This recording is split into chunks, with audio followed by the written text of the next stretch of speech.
Looks like everything is a-going. We should be live.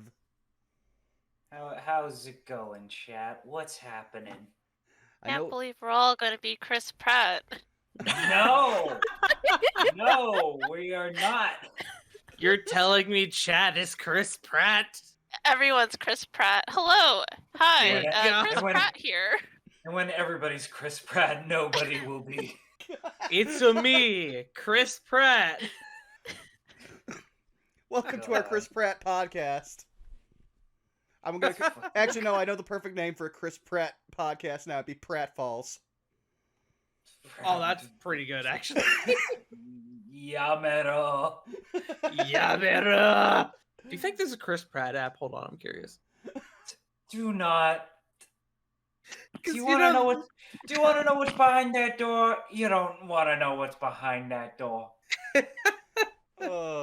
Chris Pratt. I'm not seeing.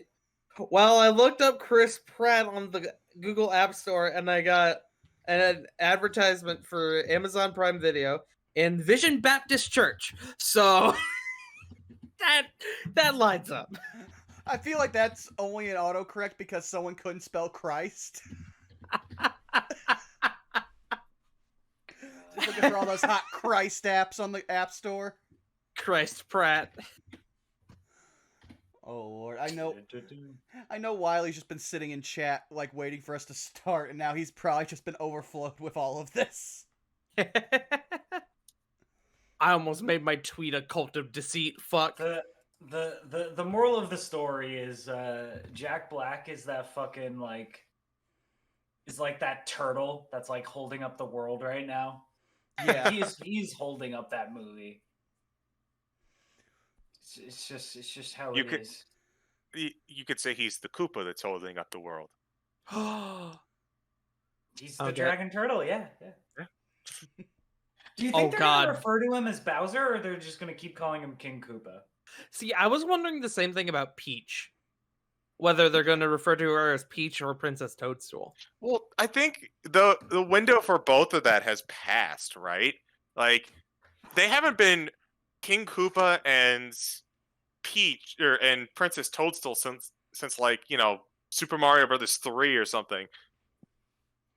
It's gonna have to be one of those things. Well, yeah. I Stroke also just of my want to chin. believe that, like, it all depends on the mandate from our master, the Miyamoto. If Bowsette is in the movie, I will eat my shoes. What kind of shoes? What shoes are they? Just like You talking about like big old like work boots or like flip flops? I just have like shitty like I go to Ross and just buy Skechers for like a third of the price because I'm fucking. That's fair. That's fair. I don't go into like Gucci and buy like fucking like pumps or whatever the kids are getting. I don't need that shit. You don't need them LeBron Jameses, those. No. Yeah. I don't need Nikes because like they probably put like a nickel or like a dime's worth of like materials into those shoes and they're selling them for like $200. I believe that. All right. I am real quick. I'm going to go to the bathroom, and then when I come back, we'll get started. How's that sound? Sure. That sounds lovely. Hope you The all countdown begins. are having fun in chat. I know people are going to start filtering in as they see us up. Yeah, I tweeted out that we were here. Same. I've never had to tweet out something like this before. He who. But I assumed you're always tweeting, Mr. Credence. It's in the name. It's fine. It's fine. Maybe. Totally. What if I told you it was all a lie and I wasn't tweeting all the time? Whoa. Yeah. I don't know anything anymore. See, I'm I take it the also- other way. You just miss tweets. So you're just constantly missing all of them. Beans. I didn't even think about that. Shit.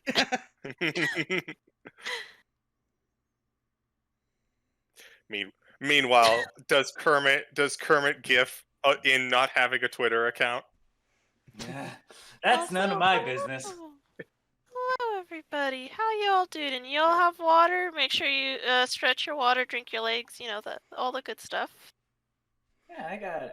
Or else I'll come to your house and I'll break your kneecaps and yeah. I just did a really funny bit and I was muted so nobody heard it. Oh, You better fucking hydrate. I have a knife. I came in, I shut my door like loudly, and I was just like from across the room, "It's time, boys!" And then I realized I was muted. I was like, "Fuck!" It's okay. You know what, Willie? Your excuse. Coffee has water. It's fine. You're spared for now.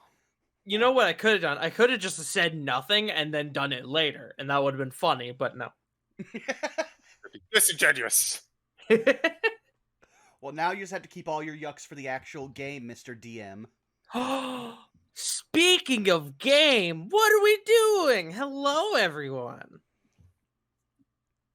Oh, I guess I'm the DM. I guess I should explain what we're doing. Sorry, I'm not used to like running a game and not streaming, so I just kind of my brain went, "You are not doing one, so you can't be doing the other." Ha ha! But in fact, I am. Hello, everybody, and welcome to the premiere episode of A Web of Deceit. I am your humble dumble master, the one and only pudding pastry, the farting tart, and I am joined by my lovely crew of urban spelunkers. Hello, say hello, urban spelunkers. Hello, urban splunkers. Thank you, tweets. It's dark down here. It is dark down here. That is true. That is true. I'm too old for that shit. 1 second. I'm getting my bowl. He's getting his bowl. Is that what he said? Yeah. Yes, well, because, yes. I'm tucking in armor. Yeah. Oh, the bowl of armory, you know? Yep. It's for Alphonse Elric and Fullmetal Alchemist. They didn't do a filter over his voice. They just put a giant metal bowl in front of him. I believe that. Yeah. But yes, if you are unfamiliar and you are tuning in for the first time, this is a urban mystery / horror mini-series that we are running throughout the course of October every Thursday. And if you are a subscriber or a frequent purveyor of Burnout Vaughn, a Burnout Vaughn's YouTube channel, there is a session 0 that went up yesterday that is available for your perceivers. Or as I like to call it, the tweets and theropods steal the entire show with their like amazing characters. Oh, up the shut fuck. It's fine. All jokes aside, if you haven't seen that session 0, slowly leans forward, you're in for a treat.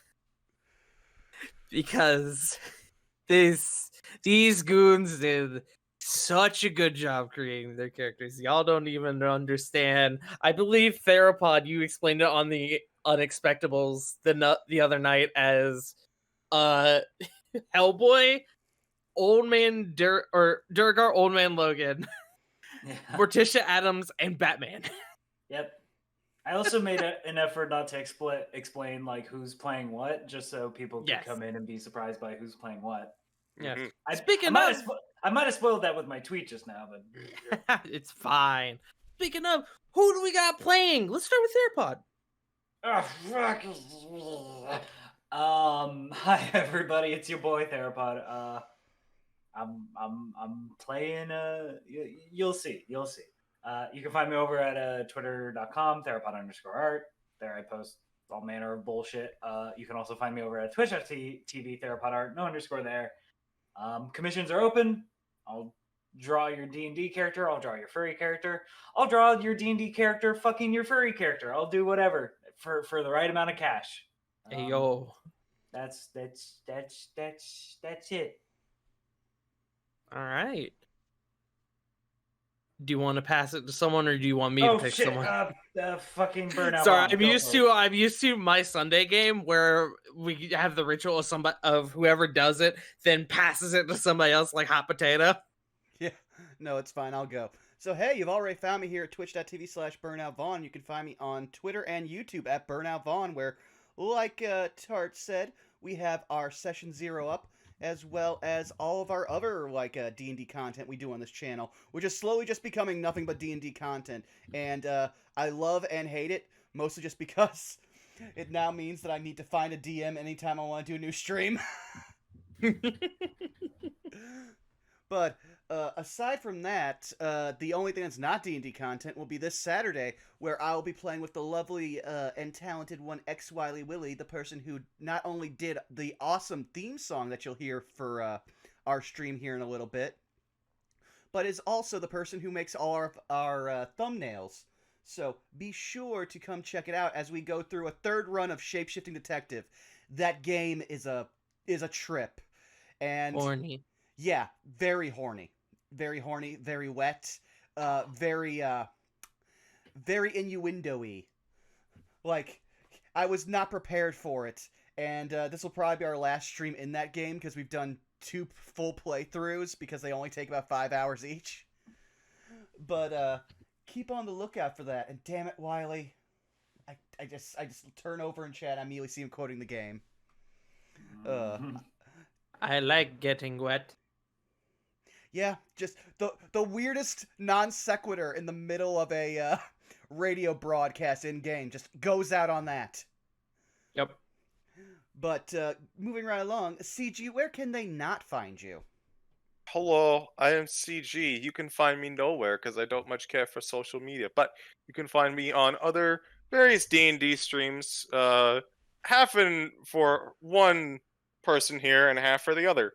You can find me over on twitch.tv/fartingtart every Sunday for the War of the Shattered Sun long homebrew campaign. You can also find me on the same channel every other Tuesday where I DM The Curse of Strahd. We are on this Tuesday, and our party has just completed, or essentially completed, the Amber Temple. So if you know, you know. If you don't know, don't go to the Amber Temple. It's not fun times. Bad things happen there. Woo, we survived. It's that Mr. Incredible meme of like before the Ember Temple and then after the Ember Temple. Yeah. I will say, and I'll just go ahead and spoil this one. They entered with 5. They are leaving with 4. That's true. Ripperoni. Yep. Rip. But you can also find me on this very channel every other Saturday for Saved by the Spell, our Strixhaven campaign, where I am a player once more for our wonderful DM, J Frost. But that is it for me. I pass the ball over to Miss Tweetums. Oh, geez. Hi. I'm Miss Tweets, or Tweets for short. You can find me over at Twitter at Miss Tweetums, where I sometimes post art and repost memes. I have commissions open if you're interested in arts. Yeehaw, you want cute little chibis of your D&D character? Yo, you totally hit me up. You want Boy, memes howdy, yes, of your I do. If you want memes of your characters, I'm your gal. Yeah, no, I don't have a Twitch story. That's okay. That's fine. You can also draw PP versions of people's characters as well. True. So yeah, you can find me on Twitter over there. Or you might see me sometimes moderate for some people. I swear I don't abuse the Periwiggler. Back to our lovely DM, Farting Tart. That's me. Yes, we're very happy to have Tweets here because she normally doesn't do this sort of thing, and we're very lucky to have her. So, everyone clap right now. Do it. Yes. I'm not sure if the mic is picking this up, but I'm clapping. But yes, it is I, as I mentioned before, the humble dumble master for this game, Farting Tart. You can find me at twitch.tv/Farting Tart, where I do D&D, I do variety games. As CG said, I run a long-term homebrew game called War of the Shattered Sun on Sundays. On Tuesdays, we've got every other Tuesday. I play as Grey Dragonbane, the Eldritch Knight in The Curse of Stromboli. And I am occasionally in other places like Trash King Arisen for Bears of the Torch. Burnout Vaughn at the moment for Saved by the Spell at the moment, as I potentially long term. I don't know. I kind of got sucked into a whole thing, so we'll fucking find out. And also twitch.tv/LeJake for Legacy of the Deal Breakers. Whew, I am in a lot of places, but You you need know to where I... What's that? You need to stop being so charming that people want to keep you. No. I mean, wait. I can't turn this back around. Shit. Just casually puts up anyways. a Mr. Burns style sign. Remember, you're here forever. Fuck. But now, since we got a segue and you need to catch your breath, I'm going to Yes. let our theme song ring us in. So please join us for some lovely tunes, again courtesy of X Wiley Willie.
Now, Tart, please take us away. All right. You guys have already heard this, but I am going to read something for chat here in just a moment. Before I do that, I like to do a thing before every game that I run where we do a thing called test rolls. Everyone here is going to just roll a flat d20, just no modifier, no nothing. And if you roll a natural 20, you instantly get inspiration. So let's have everyone go ahead and do that. CG is quite familiar with this. I am. Oh. That wonderful nat one. Oh. I'm taking the hit for all of you. It's okay. Rolling poorly means literally nothing. It means you got it out of the way. We do have someone starting off with inspiration, though. That would be Burnout Vaughn, because somebody just had a birthday. Oh, yeah, no, that did Oh. happen. Age. Yes. I can feel my bones 1 year more. Yes. Have you ever Yes. broken a bone? Yes, stress fracture in my foot. Ooh. Get the fuck off r/never broken a bone, you fucking crackle bones. But with that being The said, subreddit's so mean. But anyway, yeah, take it away. with that being said, as I said before, you guys have heard this, but allow me to read this for the chat.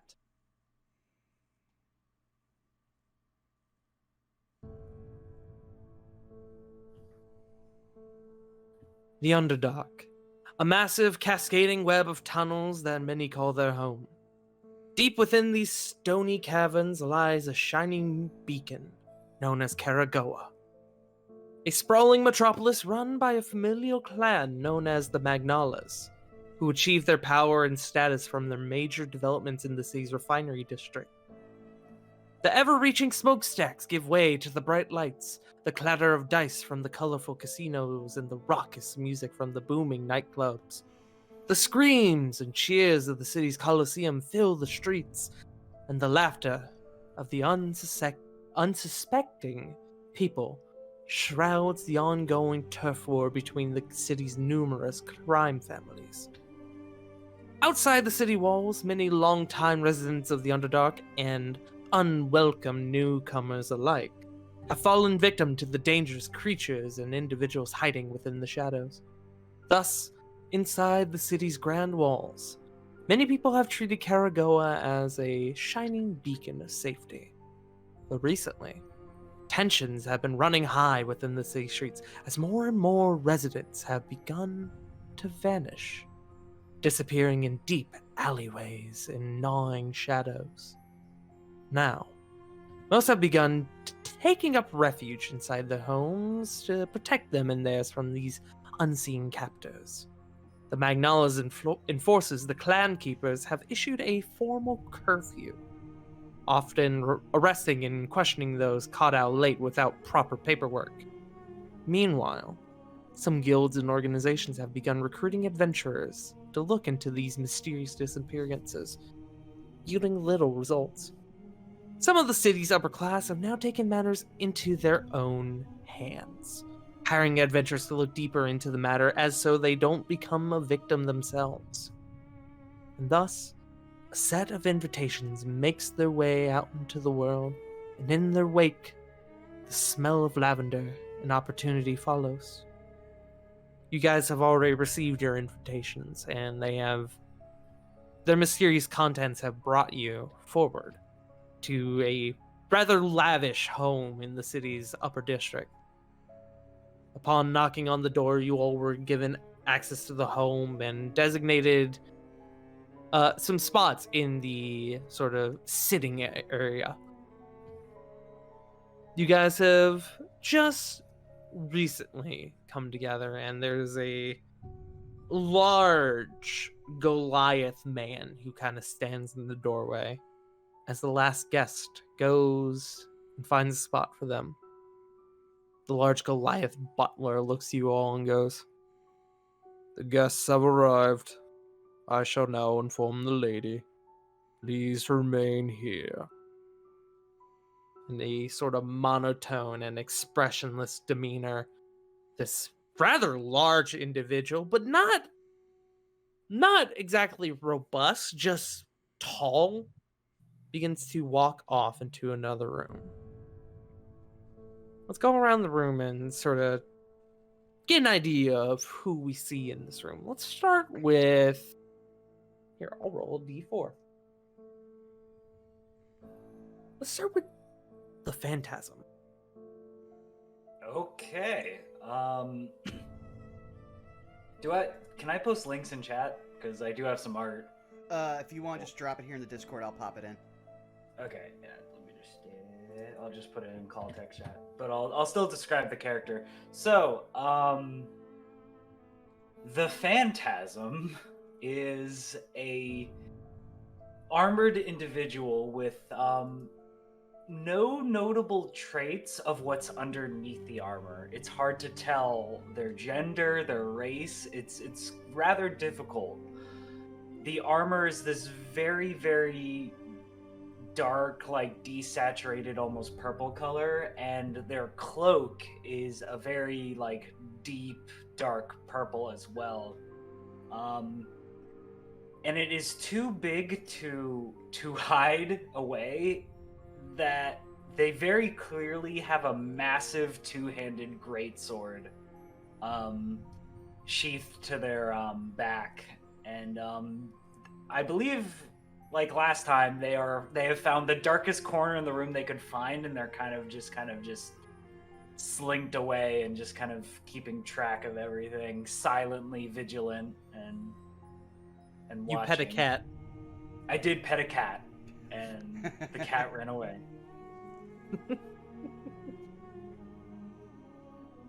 All right. The Phantasm resides in the far off corner, as far away from the entranceway as can possibly be.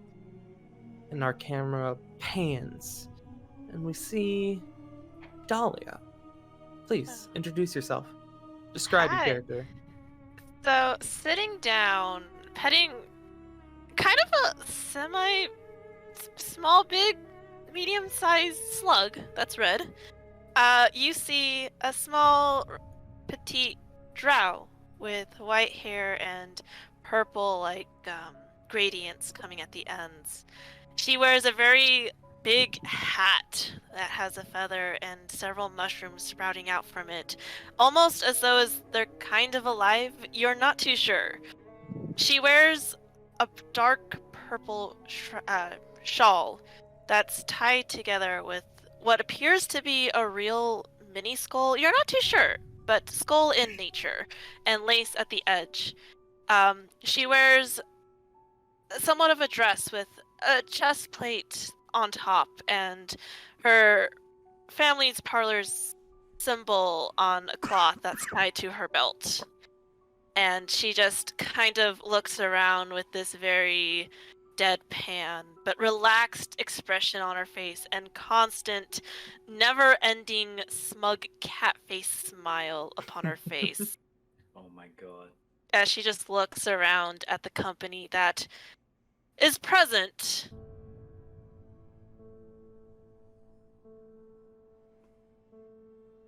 I believe you have an image for this character, yes? They are Do not appearing have on the it- stream. I do not have it posted on online, but I can post it in the Discord real quick. That works.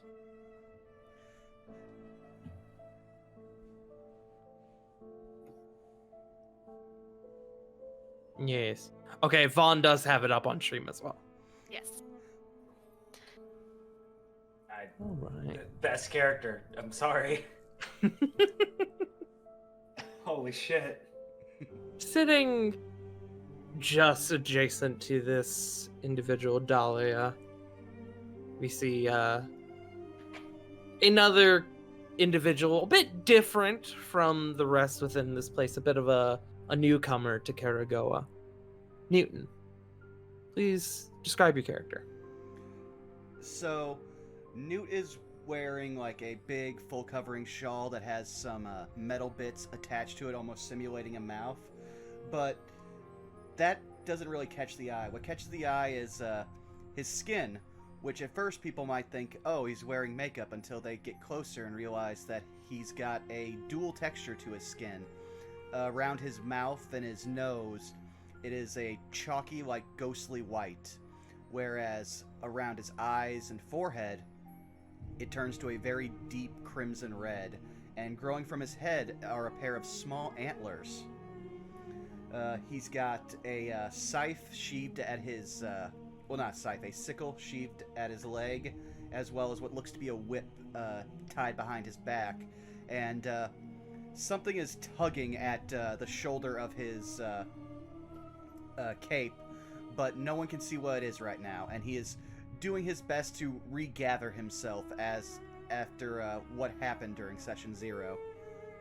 Yes, that tugs turns into the small, like, pitter-patter of hands and feet as you feel a rather small figure kind of crawl up your person and onto your shoulder. And there's...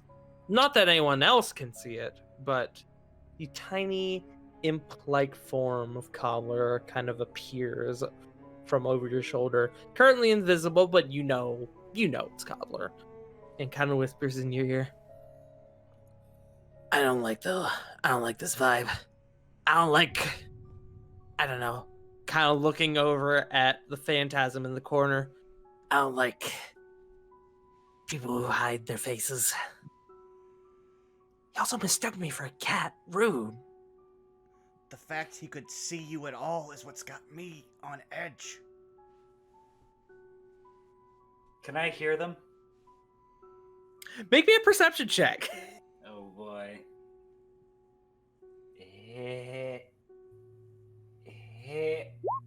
First Seven. roll. 7. You hear a very, like, light whisper from someone in the room, but honestly, it's hard to dictate who it's from. Mm-hmm. I am ever vigilant. Mhm. I am You pick the far corner so you can make sure you can see everything. Mm. But moving on from there, we adjust to our last character, a shorter individual who sits, compared to everyone else, sits the closest to our entranceway. Blaine, please describe your character. Sitting on a couch next to a honestly ridiculously sized great mall is a Durgar gentleman, old and aged. You can see that only one of his eyes works, as there is a rather monstrous scar upon his left one. He wears cobbled together armor that has seen many a battle, and seems more about being more practical than presenting himself. He has a long beard and a braids, and is currently sitting with his arms crossed, showing off the intricate designs along his forearms that seem to almost illuminates a dull color. He sits with his brow furrowed, simply waiting and doing his best to tune out the discord. But CG, we need Discord to talk. Mhm. Well, he's an old man, so he doesn't understand it, so he doesn't like it. Oh my True. fucking God. Does anyone in this moment, as you're sort of waiting for the butler, whose name you never got, to return, does anyone say anything to the group? Sort of strike up conversation? Do I sense anybody within 10 feet of me? Within 10 feet of you. I'm trying to think about the layout of the room. Yeah. You would sense Newton and Dahlia, and then the cat that you sensed before within 10 Okay. feet of you. Both of them, all three of them, kind of like just on the edge of that 10 feet.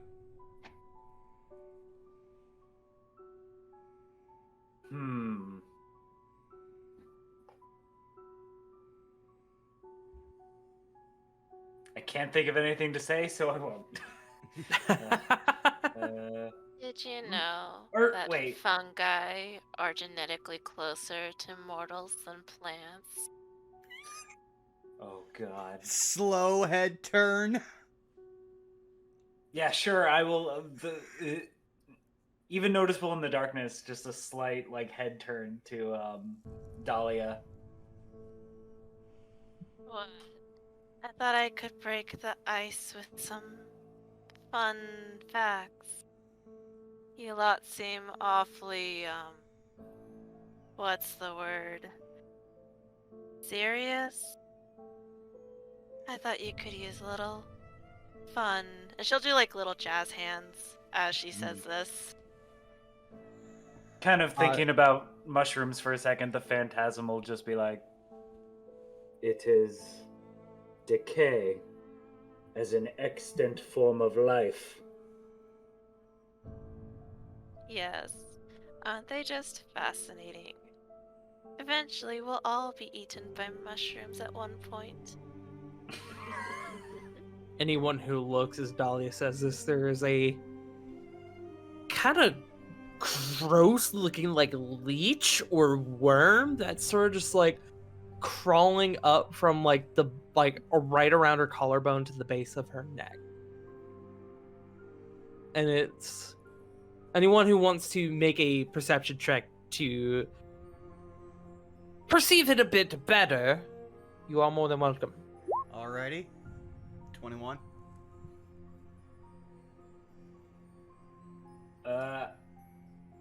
I'm gonna opt that, and kind of revealing my hand here, that it's not exactly sight-based. I'm gonna not bother.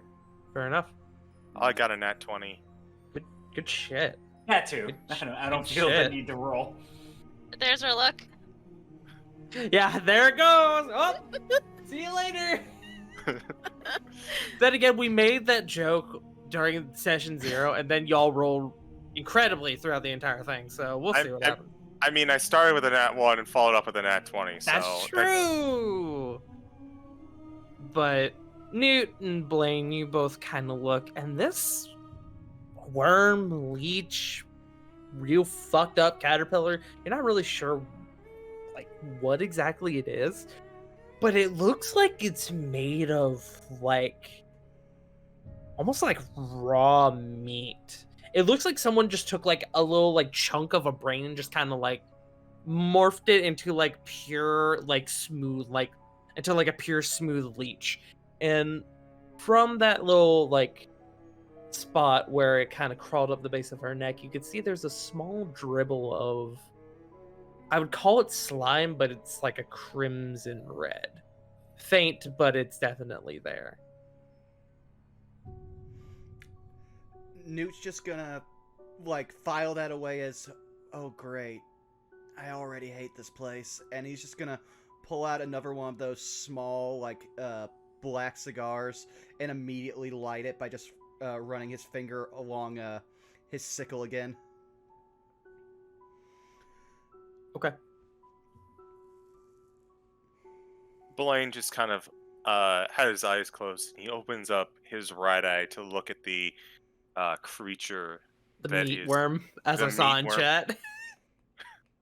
The meat worm, and just kind of like, for a second, just kind of looks like he's, I guess, making calculations in his head, but he doesn't. He turns back to his kind of grim consonants and closes his eyes once more. You lot are very excited and full of life. Oh, wait. Where are my manners? I'm so sorry. Maybe that explains the quietness. I am Dahlia. A pleasure to meet you all.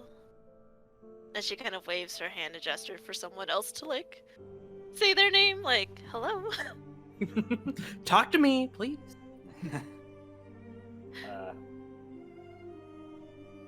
I'll actually take a step out of the darkness, and you can fully see the phantasm, and they will just say up. And by the way, they're also talking in it's very clear that they're kind of pitching down their voice, like it's a very performative, like, I am trying to talk deeper, and so it's just, I am trying to sound cool. yeah, kinda, and just, I am the phantasm. Phantasm. That's absolutely going to be a performance check. As Can we I did last time. can I choose to fail? You can if you want. I want it to very clearly be, okay, this person's putting on a voice. There's a very light, like, voice crack, like, just at the end of it that you're just like, hope nobody heard that. Yeah. I can't crack my voice on command, but yeah. Mhm. Phantasm. Never heard of it. Are you sure you're from around here? Very slow nod. I forgot. You all failed the history Yeah. check on the phantasm. Yep. Well, actually, do we know? Like, was his name ever said? I don't think so until now, but I That's could. a No, good we point. didn't properly introduce ourselves until just now. Then I will say for this, I will let all three of you make this check, a history check. Newt, you are going to have disadvantage, though. I mean, that makes sense, yeah. History? Oh. The double nat ones! They're back! That is a There we 12 for history? That's a 3. Oh, Newt. That was as perfect as I could have imagined that going for Newt. I mean that's just in character for Newt. He's not from here. He wouldn't know of the phantasm. Yeah, no, that worked. So, Newt, you have no idea. Not a clue. I do have a question. Does he have any of his blood from Session 0 still on him? That's a It- great question. Depends how much like parkour and running around it took to get to here between. I'm gonna say not all of it's there, but definitely like the odd speckle. Enough that's you can Oh. sort of see it if you look a bit Oh, closer. that's blood. Oh, Yeah, no, that you got some schmutz on your armor there, buddy. Pretty sure that's blood. Yeah. Blaine, you've also never heard of the Phantasm. Dahlia, it rings a small bell. You're pretty sure, from what you can recall, there was a body brought to you that was explained as having been bisected by the Phantasm. It was some no-life criminal. Apparently, he had just recently like stabbed somebody in the streets, but not very well, to the point that they survived the stabbing and they like took their shit. But it's a crime, and most people would turn a blind eye. But clearly not the Phantasm, who, you know, smile. You know. She pauses for a moment, like, oh wait, I've heard of you. the phantasm will slightly stiffen, just like, oh, okay. Interesting. How peculiar. Pleasure to meet you, Mr. Phantasm. Her grin just widens just a little bit as she looks over towards the person next to her with the horns. And I don't believe I've seen you around here. Yeah. I'm from Topside. Oh. Name's Upshur. Newton Upshur. I doubt you've heard of me. I'll say everyone in this room except Newt, because he already knows. Go ahead and just make me nature or survival. I will go ahead and do I'll go do survival. Yes. How's the 6? That's an 8 for survival. How about a 16? Phantasm and Dahlia, you're not exactly sure what the trip is like from the surface down all the way here to Kara-Goah. You know it's possible, and you know that people have done it, but you don't know personally how long it takes.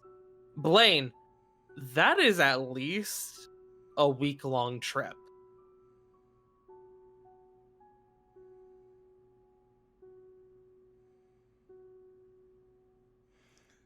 Does Blaine display any like inkling like he might have picked up on something?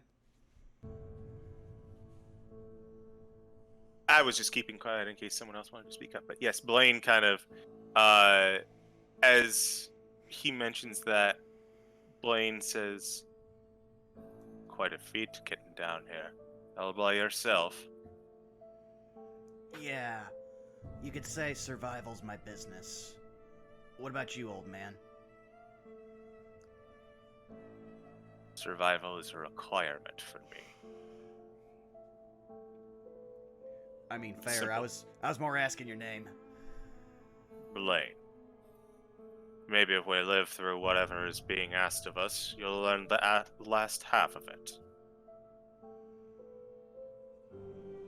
As it is, I tend not to take too much stock in work like this. What are dead that fade immediately from memory. Not worth a second thought. Wow, you must be fun at parties, Mr. Blaine. Never been to one. Quite a shame, really. Perhaps after all this is said and done, I can throw you a little tea party to slowly start you off. Can I insight Begin- that?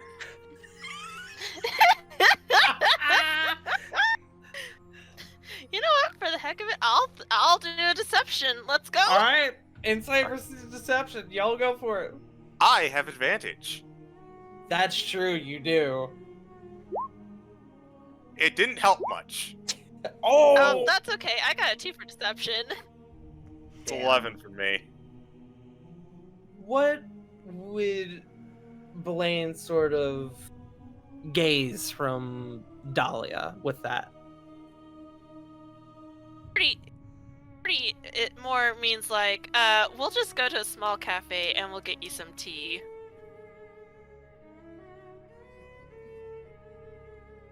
So not really a party. Well, we saw how her last tea party ended, so. Yeah. Yeah. True. Blaine looks on over to Dahlia. Lass, you should make better use of your time than waste it on someone like me.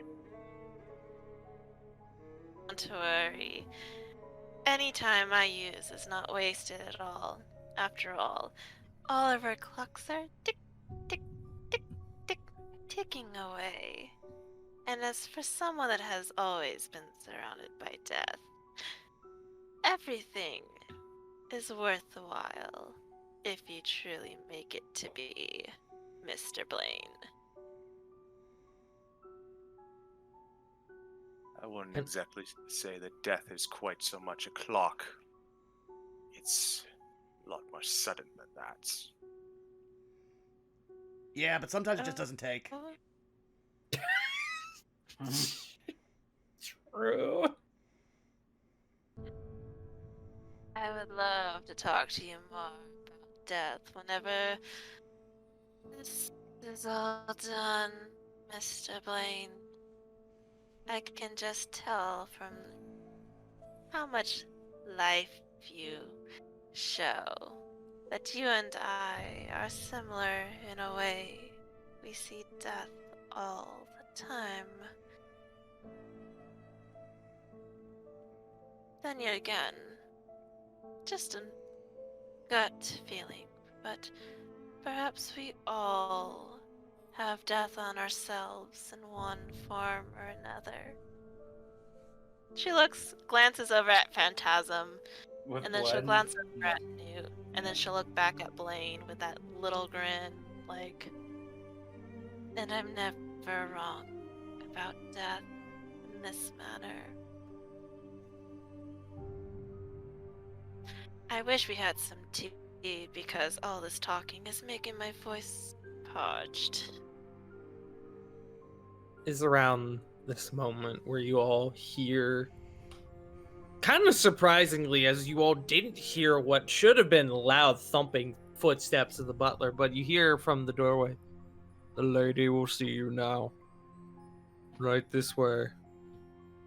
And kind of gestures down the hallway to lead you all. I presume you all gentlemen. follow. Sorry, Blaine go ahead. Well, gentlemen. No, I was just saying, you go ahead. Well, gentlemen, I think our time has come to see what this is all about. And she'll stand up and walk past all of them to the way. I legit for a second thought you were going to say that you glide past him. Ominous. Blaine gets off the couch, reaches for the maul almost his entire size, and with one hand lifts it and shoulders it as he walks out. Yeah, Noodle take what's left of his cigar and just chuck it into the fireplace that he was sitting by, and then he'll follow while keeping a eye on the Phantasm, who seems to be like the last person leaving. The Phantasm will follow, but if you'd be if you're taking effort to pay attention to them, they're following in a way that's like They seem to be following the way like people have moved in throughout this room, and it's very like they're almost like it's almost like they're stepping where like each person stepped. Like it's very calculated. Huh. Noodle, like, file that away, but not say anything. Mm. You all are led down throughout the rest of the house. As I mentioned during the session 0, this house is very gaudy, lavish. It's very much the home of someone who not only spends a lot of time here, but probably like chooses not to leave very often. And as you all continue going, you hear what sounds like the gentle playing of a piano. I'm going to change your music just real quick. Above game, I don't know if this one has a piano in it. I'm going to hope it does. It does. Yay!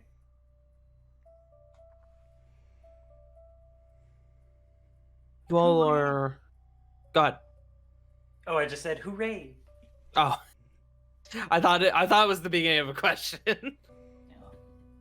You all are brought further down into probably the deepest part of the house, where you're brought to a set of double doors. As you all approach, the butler sort of stops in front of the door. He turns to you all. One rule. Do not touch the lady. Noted. He'll nod, and then he turns. And with a heavy sort of stance, he opens up the double doors. And you'll see this rather extravagant dining room. And down at the far end, a bit of a alcove, a raised alcove where there sits a piano. A grand piano, and this music is more intense than I gave it credit for. Mm. Hold on, I'm gonna change. Super this one. intense piano playing. That's better. Less intense, but still ominous. Hmm. And seated at this piano is a slightly above average, beautiful, very well dressed. Hair is sort of a mix of like combs and braids behind her. A beautiful drow woman who slowly sort of turns and looks at the door as it opens. Ah, thank you, Wilhelm. Please, the rest of you, come in. Sit. And she sort of stands and begins to move away from the piano to the head of the table. You can see she has a very like long flowing white dress with some like pink accents thrown in there. It's almost like it's just on the verge of wedding dress. Like it's extremely lavish, extremely chic. And you can see it sort of drags behind her as she walks over to the head of the table. Do you all take a seat? Yes, Hmm. Dahlia will curtsy before she sits, and then she will sit down. And now seeing this person, would I recognize her? Make me a history check, Dahlia. Okay, history? That's a 19 of history. You do recognize this woman. This is Lady Talbava Hlandar, a very wealthy noble within the city, and I will give you spelling. I'm gonna put in thank God. I'm gonna put in party notes. Okay. She has a very highly regarded sort of, I will call it management. I guess management is actually a decent term for it. She's very highly regarded within the city's refinery district. I guess you could almost call her a tycoon of sorts.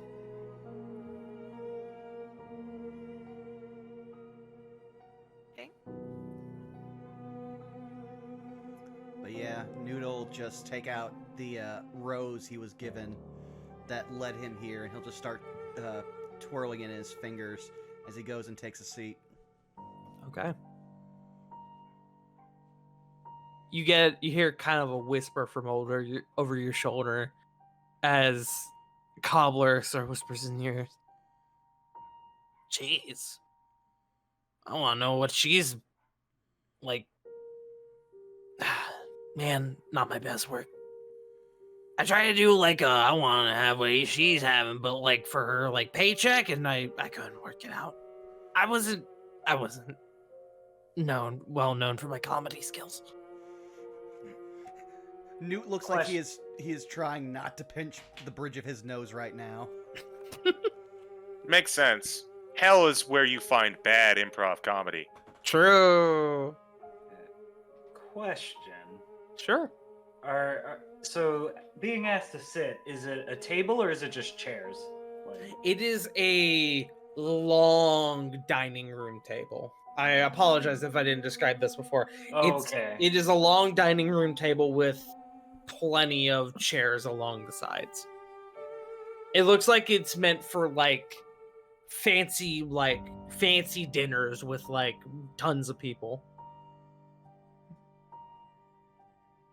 The phantasm will go and like rest one of their like gauntleted hands on like a chair, but will not sit and turn to the direction of the lady and just be like,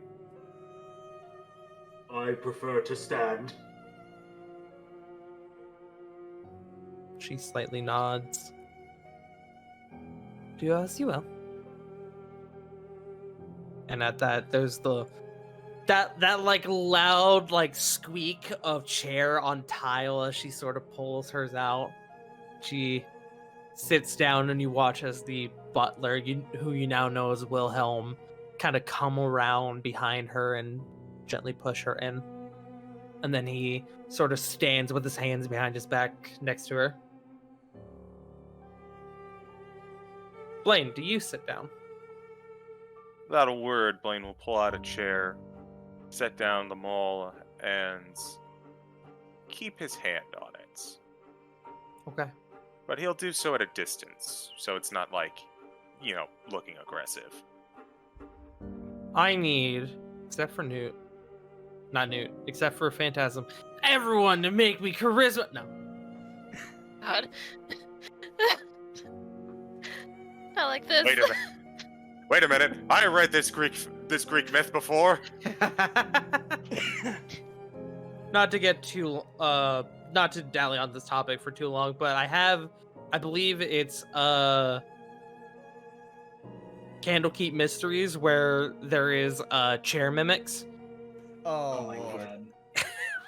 But anyways, she sort of kind of daintily puts her fingers together and kind of like her elbows on the table. So, I presume you all hear about the job then. You mean the invitations with the riddles? Yes, quite so. Lady Hollander? I Hollander. can't pronounce names. Hollander. Lady Hondar.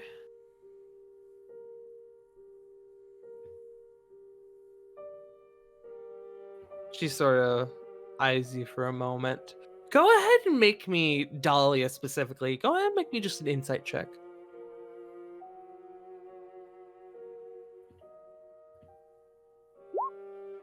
$24 on insight. As you were the first to speak, her eyes kind of stick on you for the moment.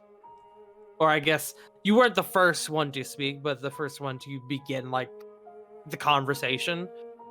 She seems to be sizing you up. Just kind of quietly.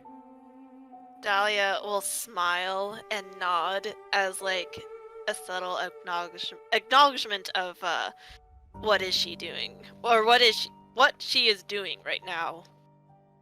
Just gives a see very a- warm cat smile of Mhm. sorts. You see the very inkling of a smirk kind of form on the corner of her lips. As you all know, I'm sure you're aware, people within the city have begun to disappear. Have been for some time now. Newt, Yes. go ahead and make me. I'm gonna call it history check. No disadvantage. Okay. 11. You haven't been in Kara-Goah for very long, but even you at this point have heard the whispers and mutterings of people disappearing. Yeah. It's begun to put people on edge, and the city guard as well. And you think that may be why you got some odd looks when you first came into town. Well, odder looks than usual. Yes. Yeah, Newt is just letting her do all the talking for now. Has the Phantasm heard about any of this? Oh, absolutely. You I believe we mentioned this during the session 0. You were already looking into it. Mm-hmm. And It wouldn't that's surprise me if some people have blamed the Phantasm themselves for the missing people. Make me, Oh boy. because I'm actually curious now. Make me. This is gonna be weird, but make me a investigation check. 16. There have absolutely been people muttering about how, like, there is a mysterious vigilante going around town, as well as people disappearing, and that maybe the two are connected, but no one knows for sure. Okay. So, yes, there are a plethora of individuals within our fair city who have begun to vanish, and one is someone I am quite fond of. A dear friend of mine. We were keeping in regular touch, and suddenly she stopped replying. I, of course, looked into it and found out from her husband that she had disappeared. I hired another group of adventurers to track her down, but they never reported back. Meaning, either they found something, or they skipped town. And honestly, with the payment I gave them as a means of starting, I wouldn't be surprised if they scammed me out of money and then left. So, I find myself in a predicament of having to hire more adventurers to complete this job. And that is where you all come in.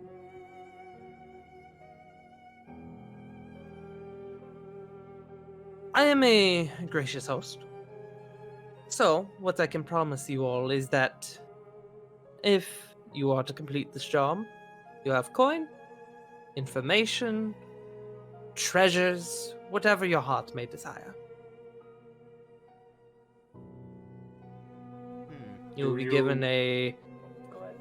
you will be given a bit of a allowance for now to help you get started, and then the rest of the contract will be fulfilled once the job is complete.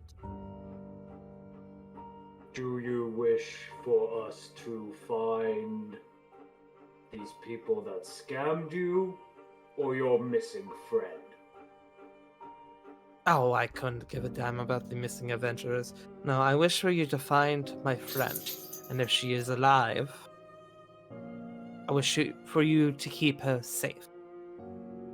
But if it turns out that she has been killed by these kidnappers, presumably kidnappers, I want you to find who did it and bring them to me.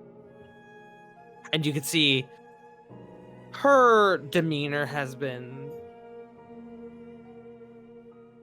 attentive but relaxed thus far. But the moment that last sentence sort of escapes her lips, you can see it turn a bit more sinister.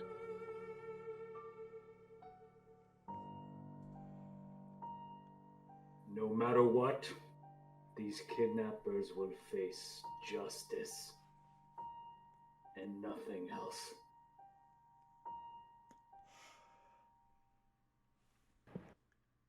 Color You me can see- curious. Go ahead. Now, I look around the room at the people you assembled, and I'm assuming they're all good at what they do, but I have a very particular set of skills. So if you invited me here, I expect you must have an inkling.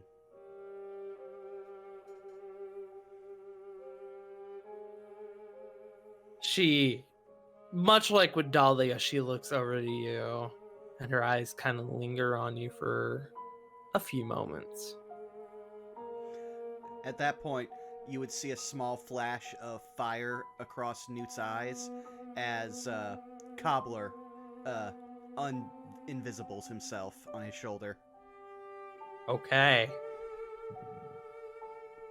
Cobbler kind of pops up and just kind of in your ear, she's looking at us. Go ahead and, if you wish, go ahead and describe Cobbler for the rest of the party. So, Cobbler, he looks slightly less scrawny than your typical imp that you would see like a wizard or a warlock make as their familiar. Still though, he's still just a little wiry guy that is hanging off Newt's shoulders, complete with the scorpion tail, bat-like wings, and little horns, but these curl a little more than the typical imp horns.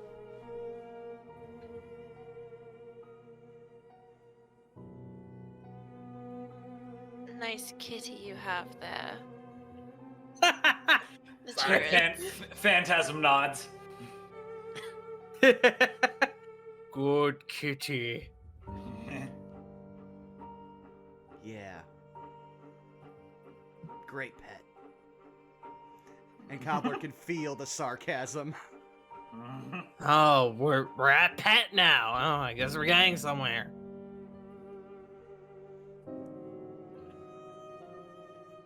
But yes, I specialize in fiends. And if you're calling me here, that leads me to believe you must have some kind of inkling of their activity. What I can tell is about these kidnappings is that the patterns are certainly unnatural. From what I've been able to gather, those going missing have no connection. They have no reason to be kidnapped.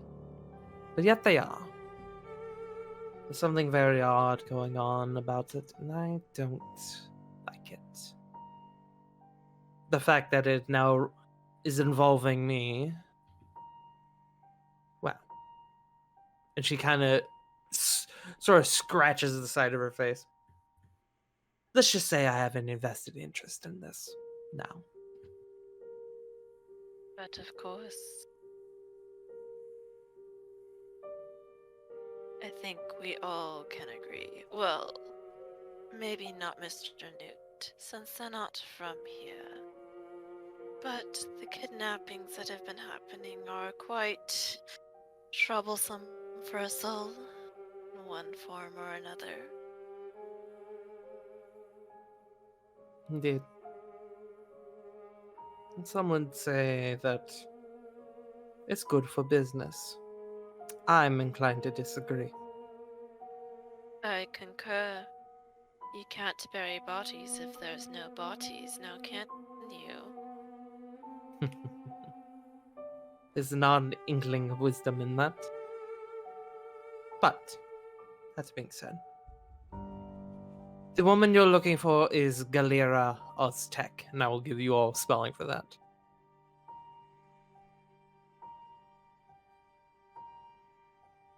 I will put that in party notes. Galera Oztec. As I mentioned before, she is a dear friend of mine. Her husband should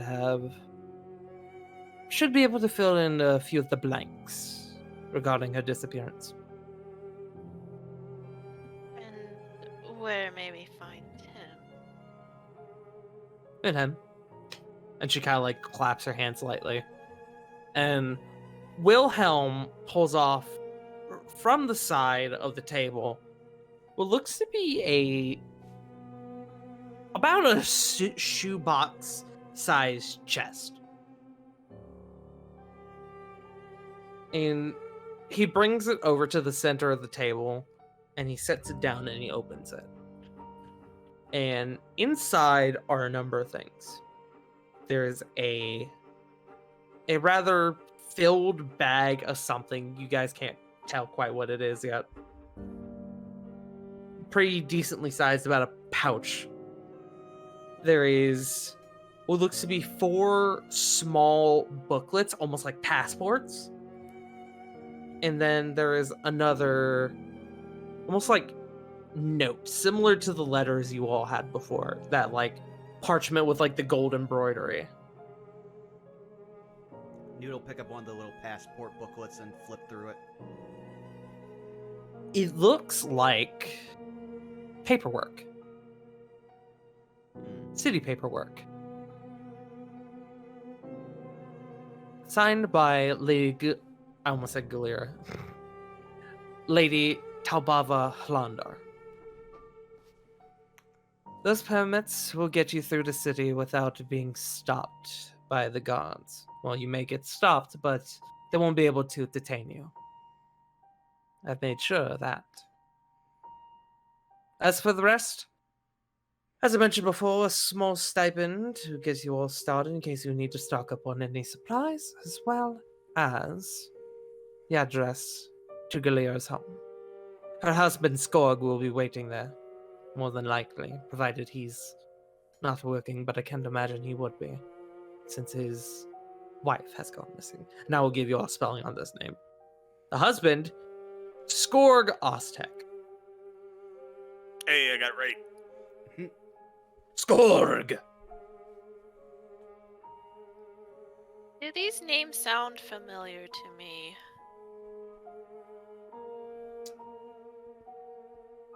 No. I had to think about it, but no, they wouldn't. However,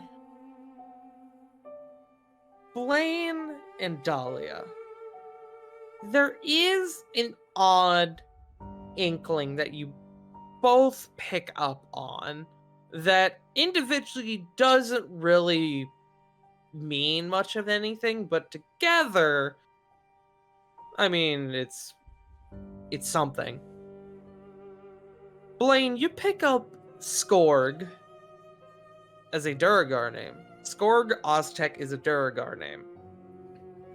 Dahlia, Galera is a Drow name.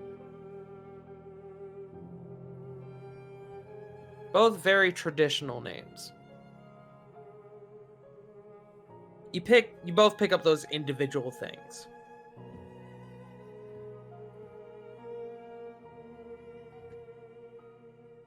Gloric, huh? Yes. Sounds like a one of my folk. As Miss Galera sounds like a traditional drow name. A bit of an odd pairing, then. Interesting. Yes, Galera is a drow woman and Skorg is a Durkar man. Skorg works at a local refinery, one of mine, actually. And Galera is a tailor.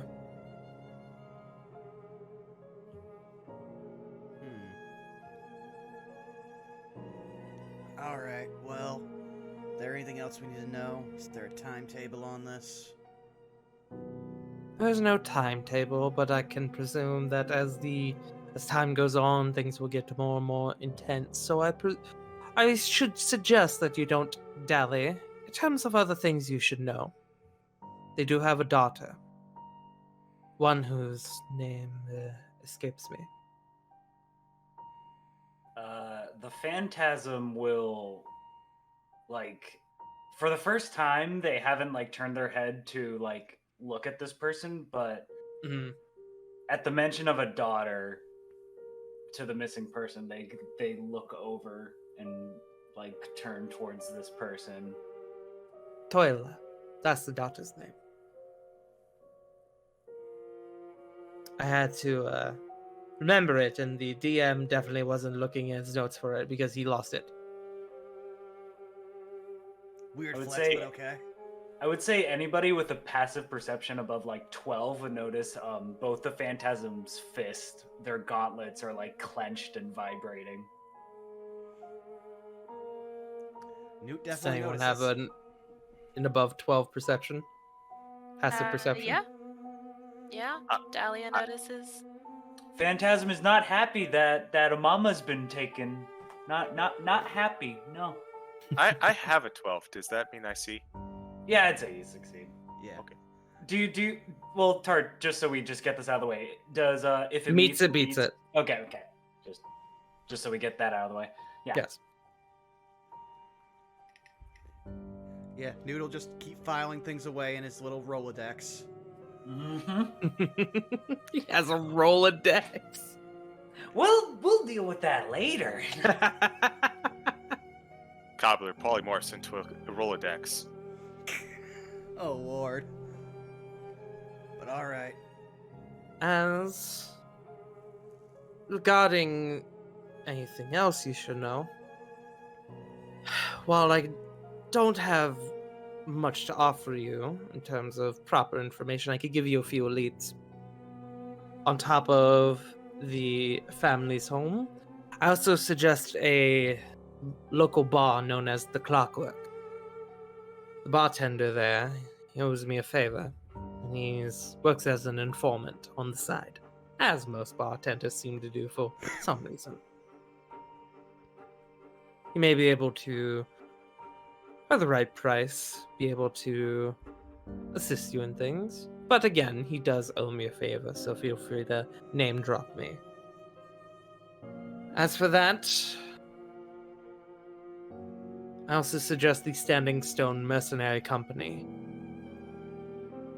All those other mercenaries they're working on similar jobs as this, they have to know something. Blaine, with your background, do you know that the Standing Stone Mercenary Company also acts for a front for an underground brothel? Oh. They're very good at finding information. Getting Go it deep. ahead. Go ahead and Blaine, make me a history check with advantage, considering your background. I'm gonna actually also allow Phantasm to make a history check. Oh, Oh! Red light, thanks for green light. advantage. Oh. No Oh. modifiers. A 10. Okay. Phantasm, you are familiar with the company's reputation. As far as what Blaine is putting together, as far as an underground brothel, you're not too familiar with it. This may come as a shock to all of you. Phantasm has no interest in whores. At, No. at all. So But Blaine, with that insane roll you just had. With the natural 20, natural 19, you know that the brothel is run by the Craven sorry, the Craven Brand clan, one of the mob families in town. And I'll give you that name.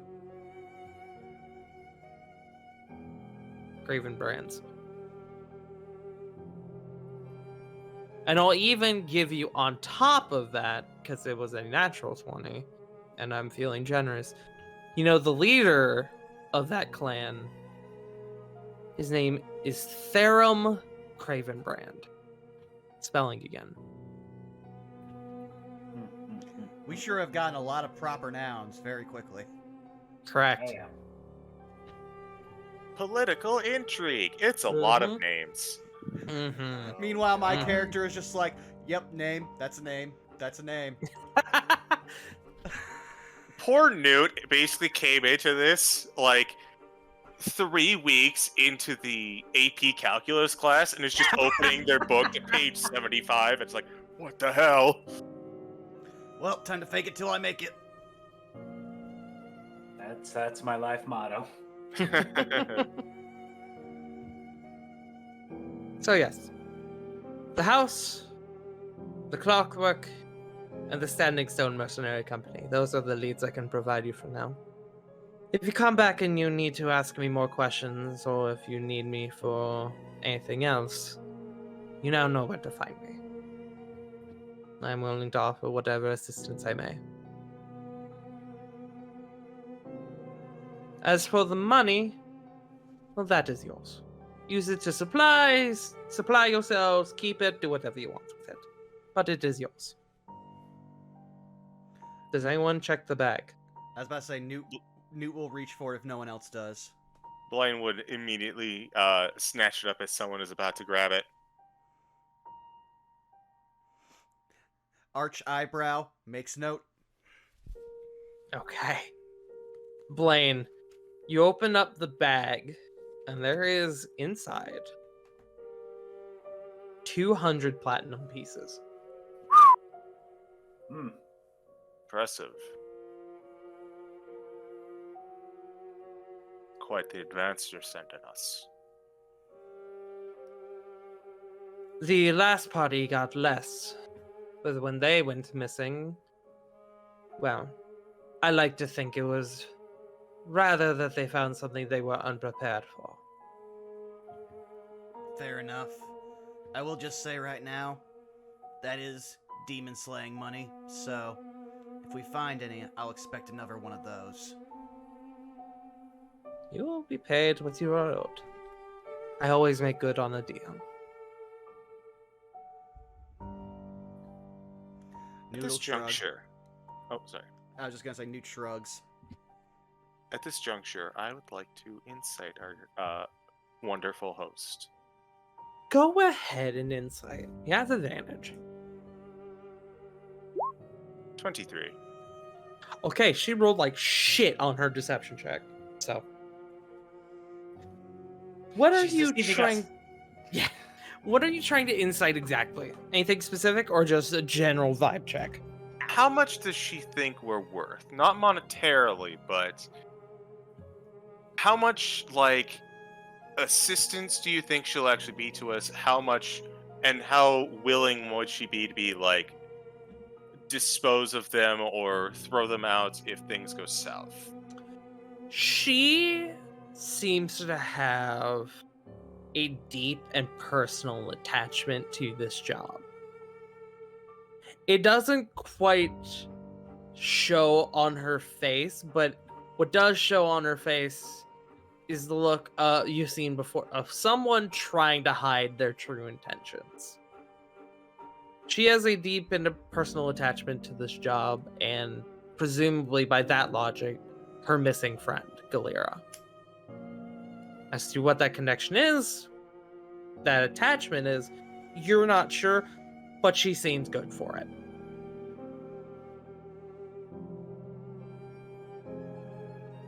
Blaine will tuck that away. Blaine, as you're sort of... What was the Col- daughter's name again? Sorry. Oh, I don't think I gave it to you guys. Sorry. Well, I gave it to you, but I don't think I marked it down. It is Toila. I will give that to you. Okay. Toila Oztec. Thank you. Yep. There is Blaine, as you're closing up the bag, you kind of look down on the ground and you can see off to the side a little spider that's just kind of crawling across the floor, across the tile. It's not a very big one, it's just a tiny little spider. Hmm.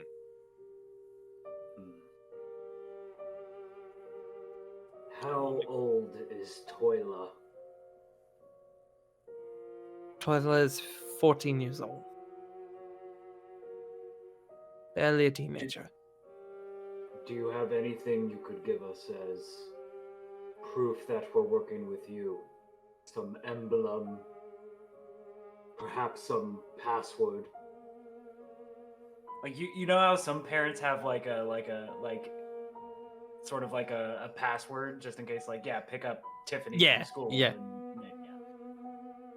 The paperwork, the permits within the box should be plenty enough.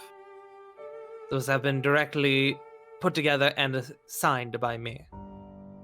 Which you were able to confirm this when you comb through it. Yeah, Noodle just Newt holds up the one of the booklets and just waves it at the phantasm. Also paying attention to see how he reacts. You wave something? Are you within 10 feet? That's up to Tart. I'll say yeah, just barely. Okay, when you wave something, they can kind of pick up on it. You saw this when you flipped through it. The first page has Lehilandar's signature, as well as that crest that you saw, that you've sort of been seeing around. As well as that you saw in the invitation you got, the crow, or the raven rather, with the rose in its mouth. Yeah, these look official enough. I'm glad I mostly have to usually throw around church paperwork. This is a lot easier to carry.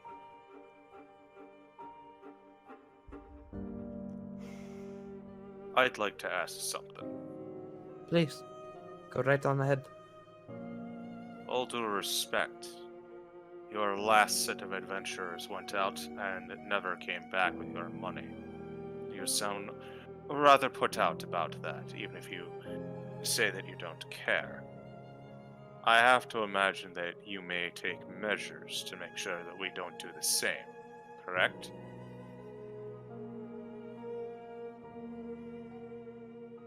Make me persuasion or intimidation. Oh boy, What? 18.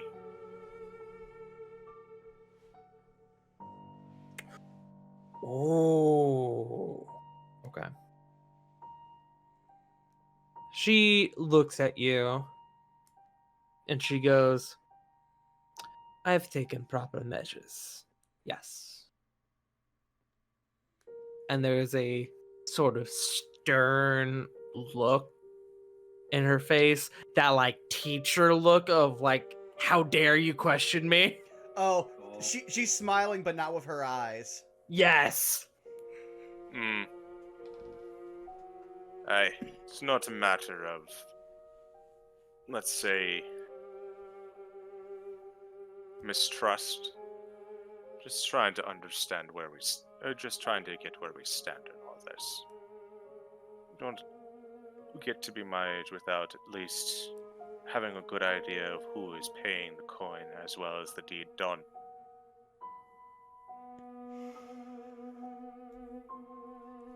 My friend Galera means a lot to me. And I will do a lot to ensure her safety. If that is not enough for you, I don't know what else to tell you. But I can promise you that I'm good for any reward, and I am sure to do whatever is necessary to have her return safely. Then out of respect, ma'am, I will look into it no further.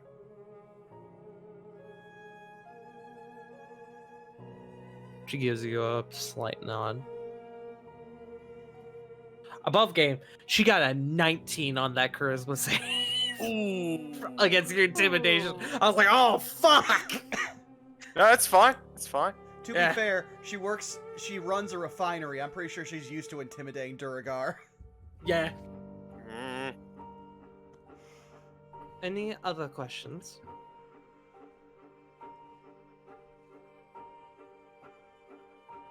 if we need to contact you, should we simply return here, or is there a measure by which you may ask us to do so?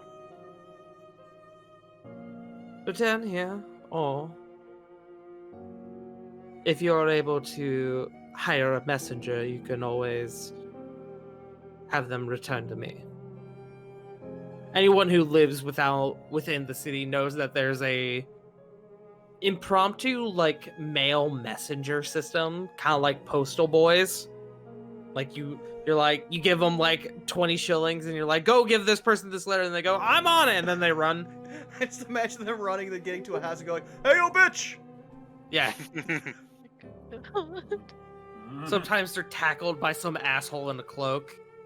That's an Assassin's Creed reference for anyone who knows. I'm just imagining the mailman from Twilight Princess. I have something for you. Oh my god. Dahlia just gives a smile and be like, oh, if we need to message immediately, I'll have a way or two. I apologize if you hear a voice in your head.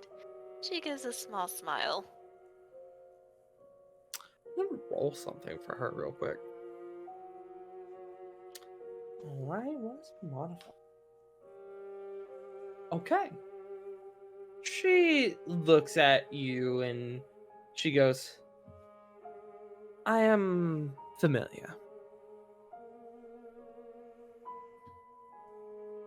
Saves me the trouble of explaining then. Thank Sorry, I you. had to sneeze. Oh, bless you.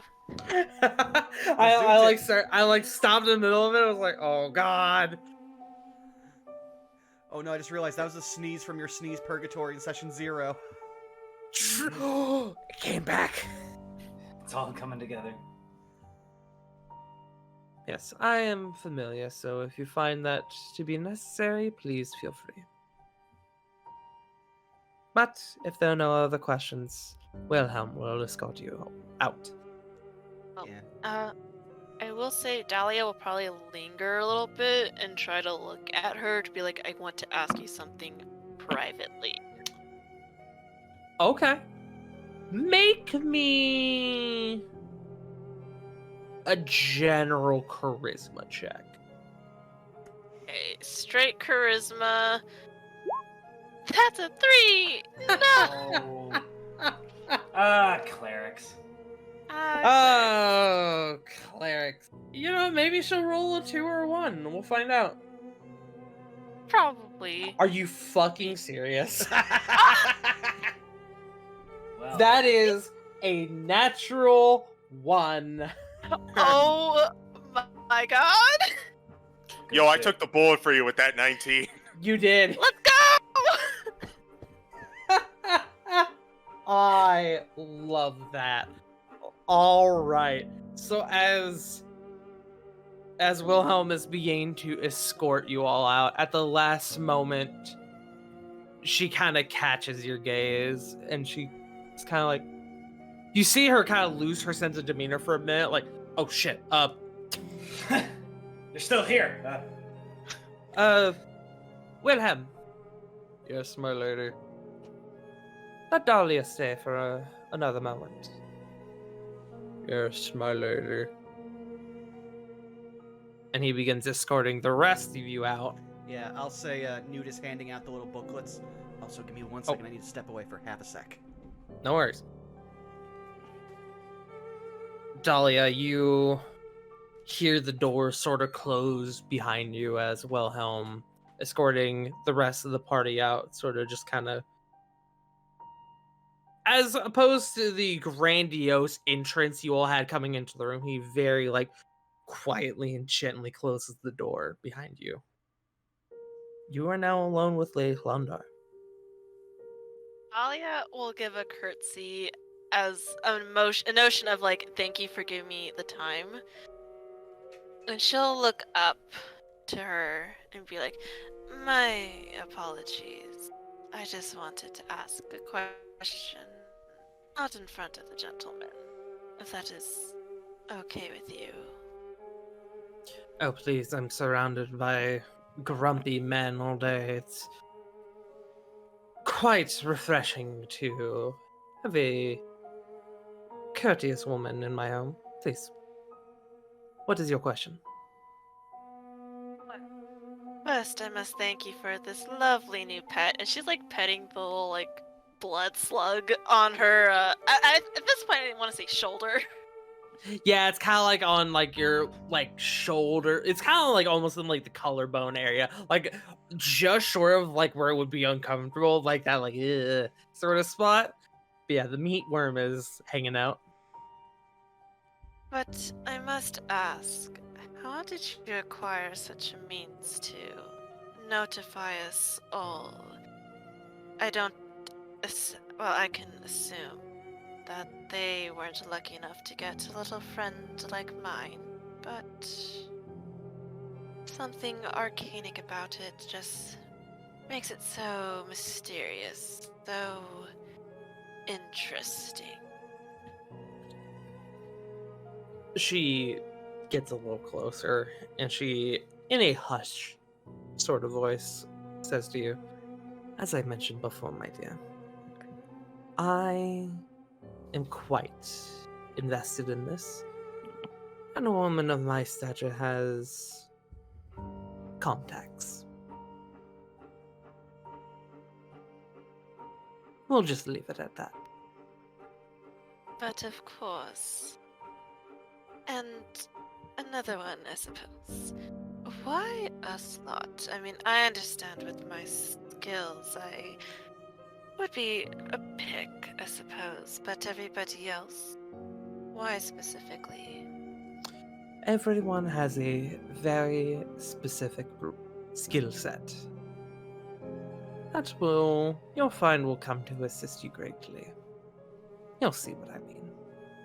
She gives you a rather gentle smile that kind of carries a confidence along with it. Okay.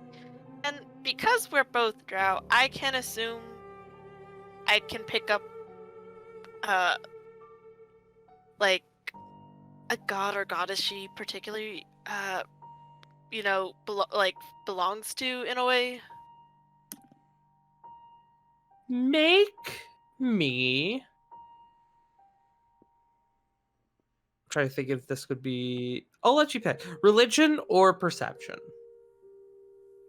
Let's see. I know those are two very different picks, but I'll do perception. okay.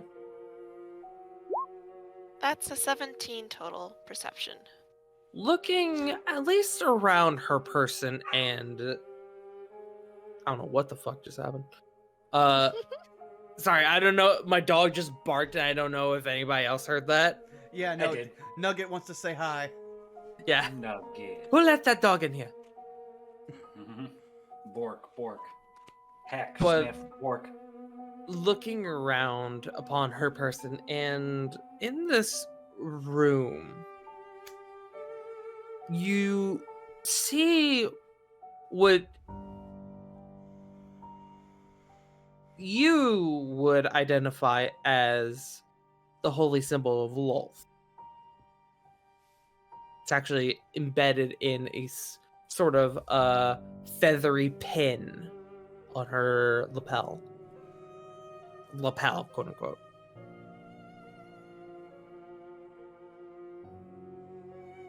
Okay. Dahlia will return the gentle smile and be like, "May Loth look down at us in a favorable light then." And she'll give a curtsy and we'll open the doors. Okay. As you all begin to head out from Landar Manor and out into the busy night streets, I think that was a good spot to take a break. Okay. Good shit, y'all. Yeah. Yeah. Also, I'm You- really glad that despite my past perception, Newt did not see that. Second he sees Lolth, you worship a demon, so I consider you a cultist, and cultists aren't people. Oof. I'm gonna grab Oh. a food real quick. Yes. Everyone go Nugget. get water, get food. I have Look at posted a picture of Nugget. Nugget in a shirt I will. because he's handsome. Is that the one you shared on Twitter? That is the one I shared on Twitter, yes. Nugget. Yes. The whole boy. I'm gonna go see what he barked at and use the bathroom. I will be back, but chat, I hope you all are enjoying. Thank you for being Yeah. here. We'll be right back. How's it going, chat? What's up? Oh yeah, no, like the second everyone's character was revealed, Chad was just going, "Holy shit, why are they all so cool?" Mhm. But yeah, this has been super fun. Yeah.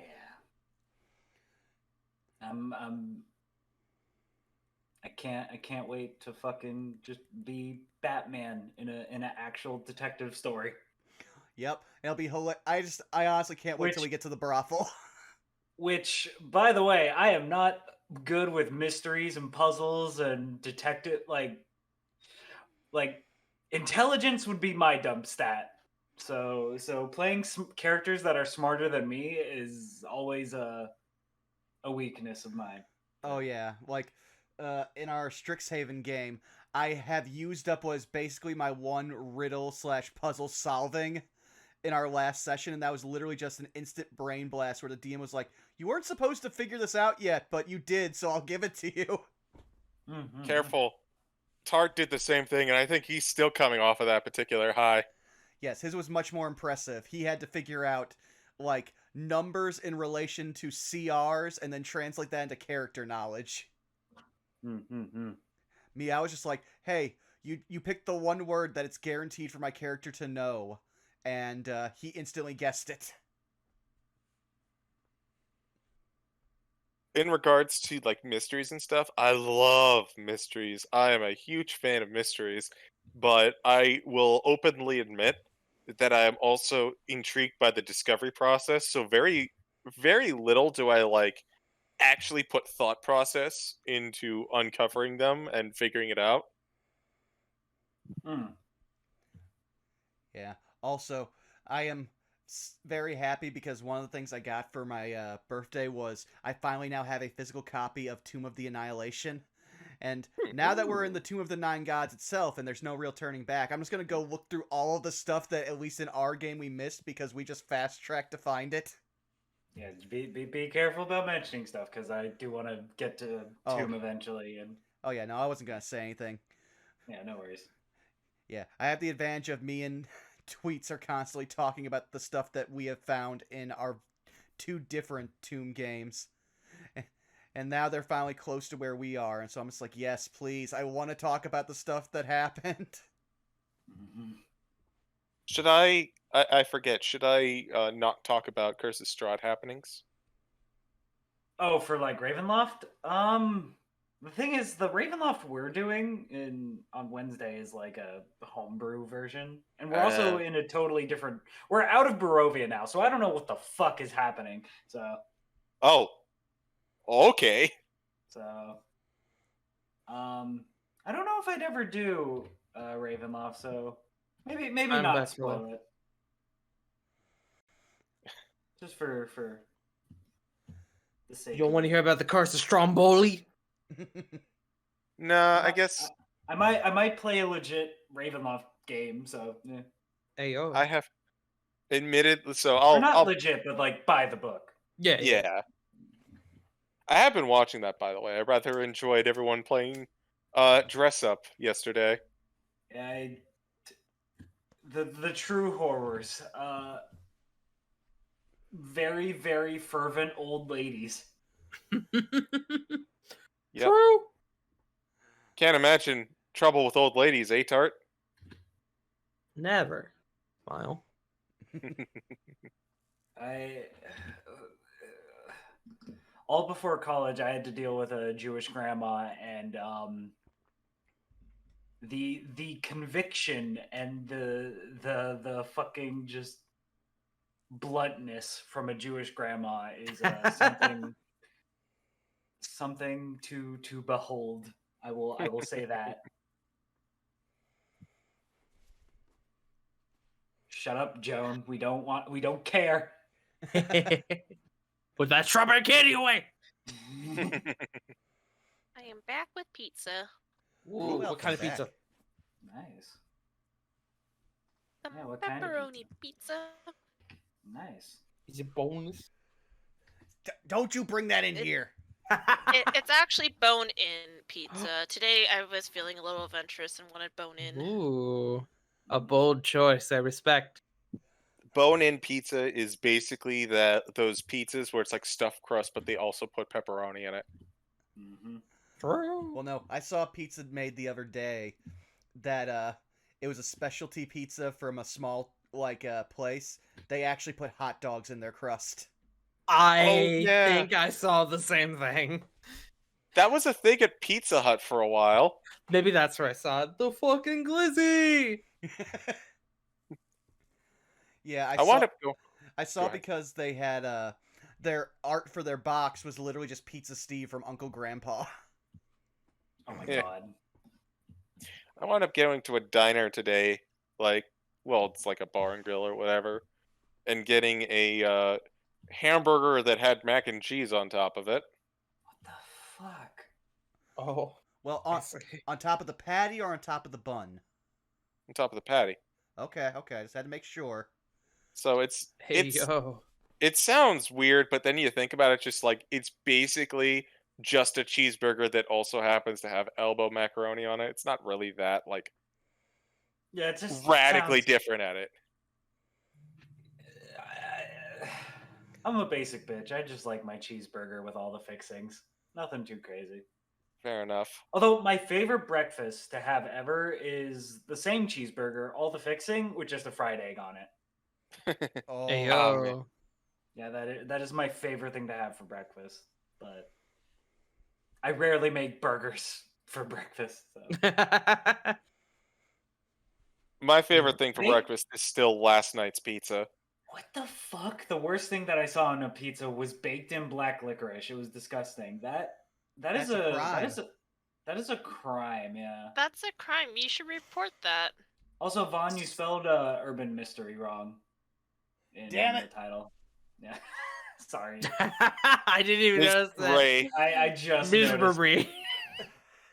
I am a Miss- Miss Marie. Reese's Puff, Mystery. Reese's Puff. Eat 'em up, eat 'em up, eat 'em up, eat 'em up.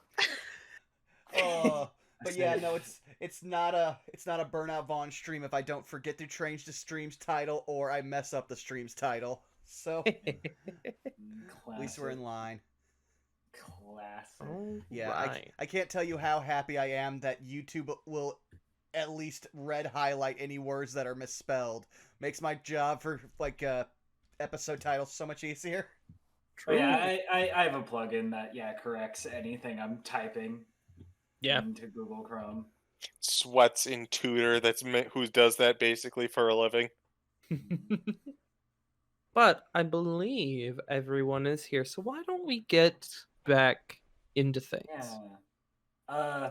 I'll say this: the Phantasm will actually face the party once we're all outside the mansion and just kind of address everybody and just be like, All right, look. Above the wanton crime, above the missing people, there is a daughter missing from their mother. That is my top priority.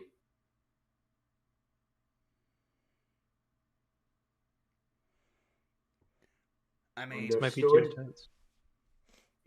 That's fine with me. yeah. Blaine will look on over to the phantasm. Mm-hmm. You're right, full of piss and vinegar, are ya? For lack of a better term, yes. I expected almost like the Knuckles or like Drax thing of like, I am filled with neither piss nor I am not filled with vinegar, nor do I have to use the bathroom. They're not that like dumb. They're Yeah. Well, Just watch yourself is all I ask. Many a men come in to my business full of piss and vinegar. It doesn't work out well for them.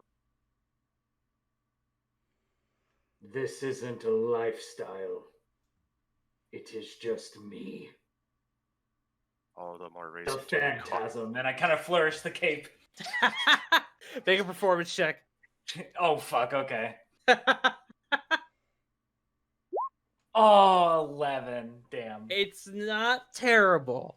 It could have been better, but it's not terrible. I just hold out the cape in front of me. Just. Ugh. You I you just throw it back like imagine- you throw it back like you're expecting the wind to catch it, but we're in the Underdark, so there is no wind. It doesn't matter. It'll billow dramatically, cause. Bleh. I just imagine Dahlia's like walking up from like having to talk with the lady. She sees this and is like quietly like goes behind and just kind of waves the cape to help. I'll give that. I'll insight advantage with that. Okay. It's. It looks superior now. At first, the phantasm like kind of like flinches at you grabbing the cape, and then like realizes what you're doing, and just like, and kind of awkwardly shuffles, just like, Thank you.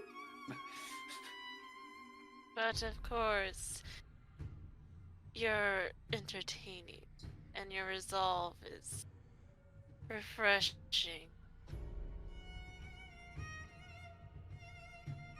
But I digress. Justice should- must be dealt. But all in good time. But we should figure out where we're going first. We have 3 leads. And it's probably not wise to, split up, so Well. to speak. On that note, you'll actually watch as Newt reaches into his mouth with 2 fingers, and he yanks without any visible pain out a tooth. Okay, yeah, don't worry about that. If we ever get split up, anyone who's holding this tooth, I can keep in contact with. And he'll just look to Blaine. Don't take this the wrong way, but you strike me as someone who, if someone searched you and found a tooth, like, just in your armor, they wouldn't question it. And so he just hands it to him. Not in my armor, but it's not uncommon on the end of my hammer. And he kind of takes it and just puts it in. I was just saying that. I hear in some cultures orcs use teeth as currency. Damn it, man. Well, as lucky as I am that that'll grow back in an hour, I don't think that's gonna be viable for me. Wait, what? Like the first time Phantasm breaks proper character. yeah, that tooth will go back. Just like the voice will probably go like it'll be a very much just like wait what, just the very. Yeah, I think the phrase people like to use is "I'm built a bit different," and he'll just gesture to his face and horns. I think that actually will bring us into something that I wanted to bring up before we went about our business. what do you all do? I go into a few of these jobs myself. You could probably guess what I was hired for, as he just kind of lifts the hammer up and then slightly drops it, creating a very visible thunk and shockwave. But I like to know what I'm working with before The thunk bad puts things begin to a happen.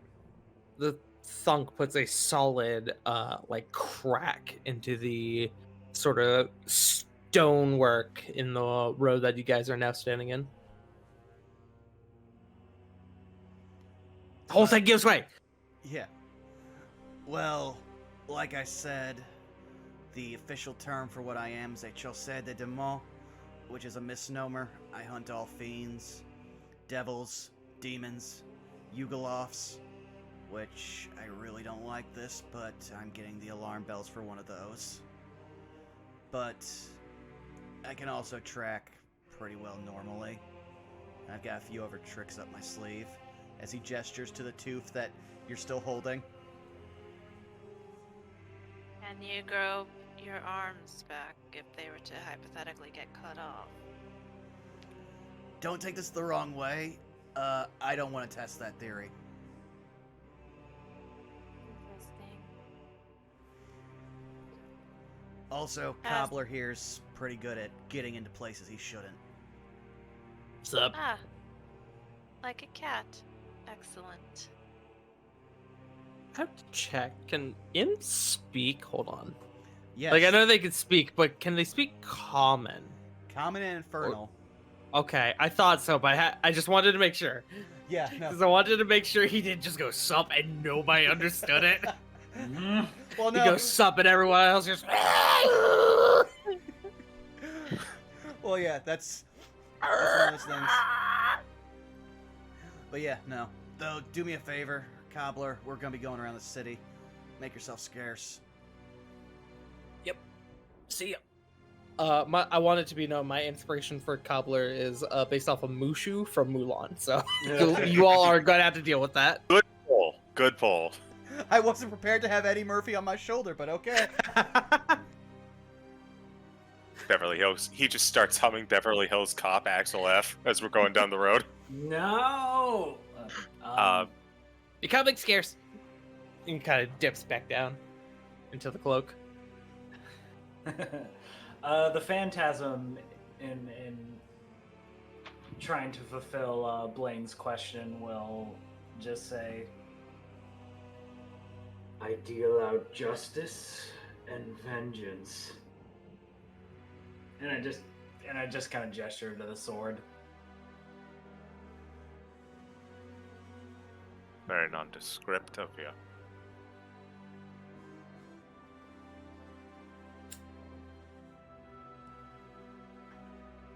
And as for myself,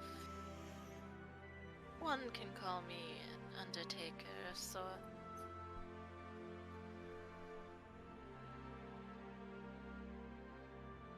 You mentioned something about cutting. No, never mind. Dumb. Blaine will look at everyone else.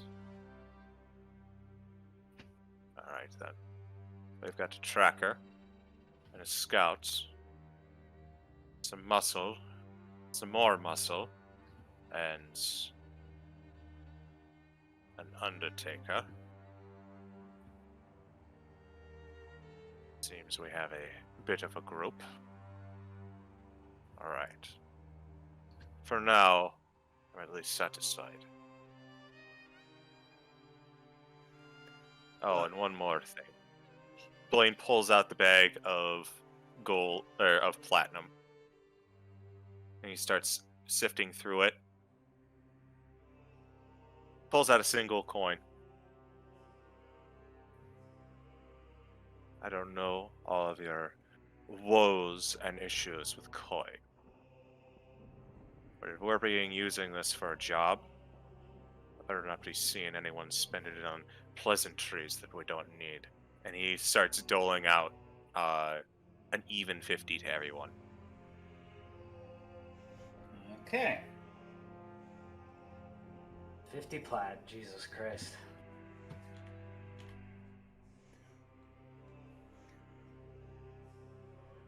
Don't worry, I know how to handle an expense report.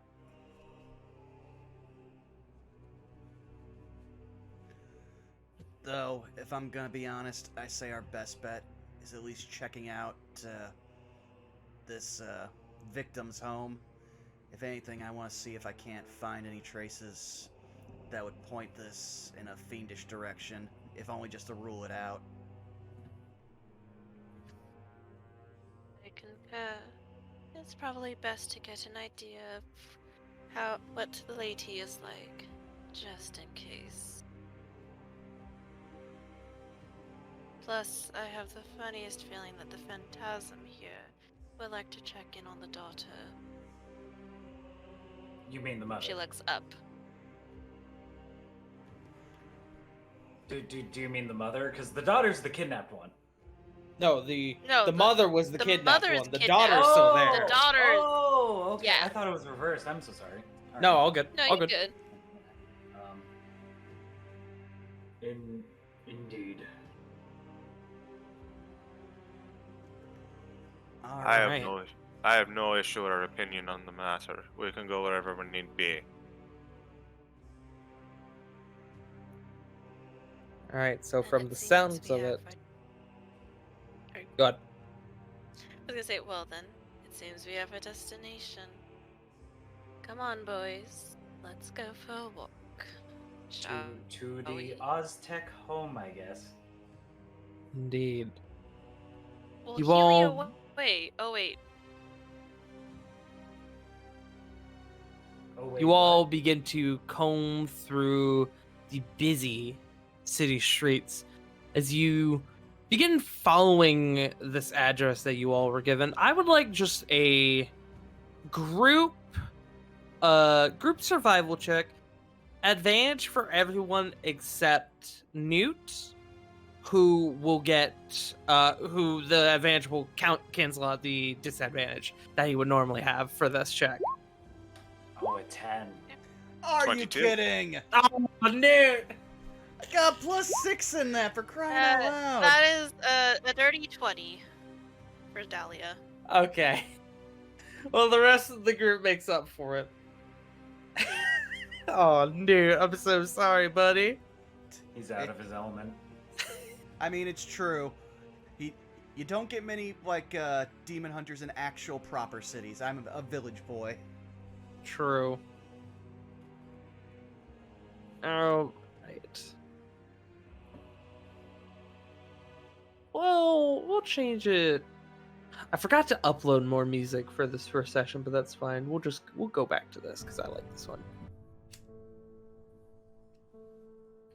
As you all begin to move through the busy city streets and make your way with this address towards the Oztec house, you leave the sort of upper end district that you guys were in and begin moving deeper and deeper. Not quite into the slums, but definitely into the lower income part of town, where you begin seeing more of the quote unquote riffraff, more of the quote unquote tourist traps, and the places where it's like, hey, you random person, come and spend your money. And random person goes, hey, all right.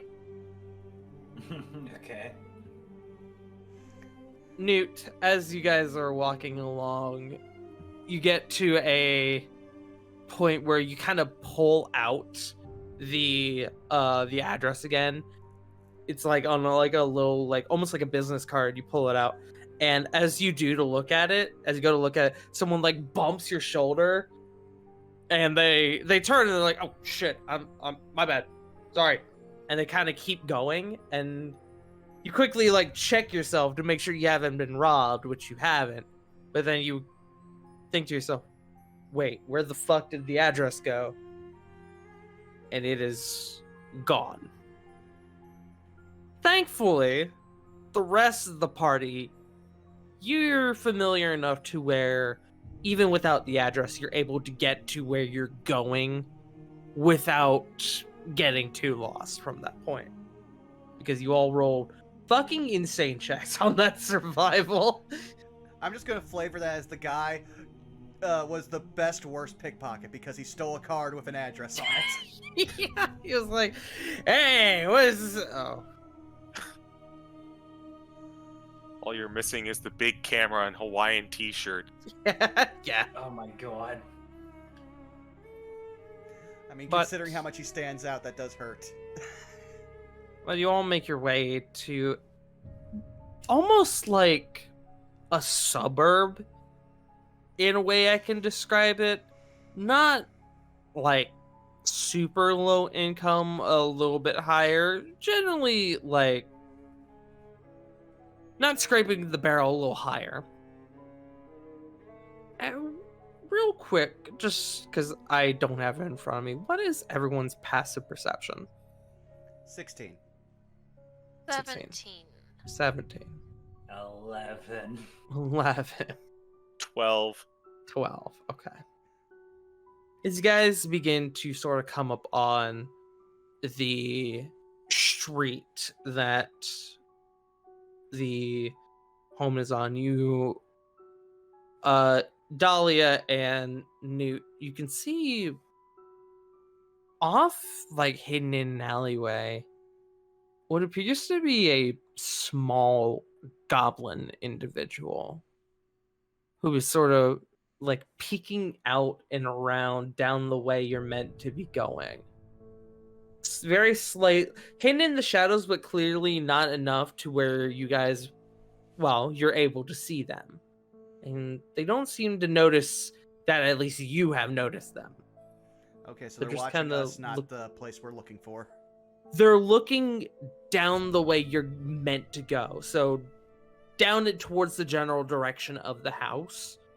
You're not sure if they're looking at the house itself, but they don't seem to see you coming. You're coming up like almost alongside them. Well, I might play my hand for chat because I have to open this, but Blaine, you'll hear in your head Newt just going, so I think someone's got eyes on the house. Look down the alleyway. Notice the goblin. Blaine, make me a perception check. 13. That was what you needed. I was so mad when you said 12 because I was like, God damn it. You do see poking out a small goblet. The best way I could describe this goblin is like a pale green golem.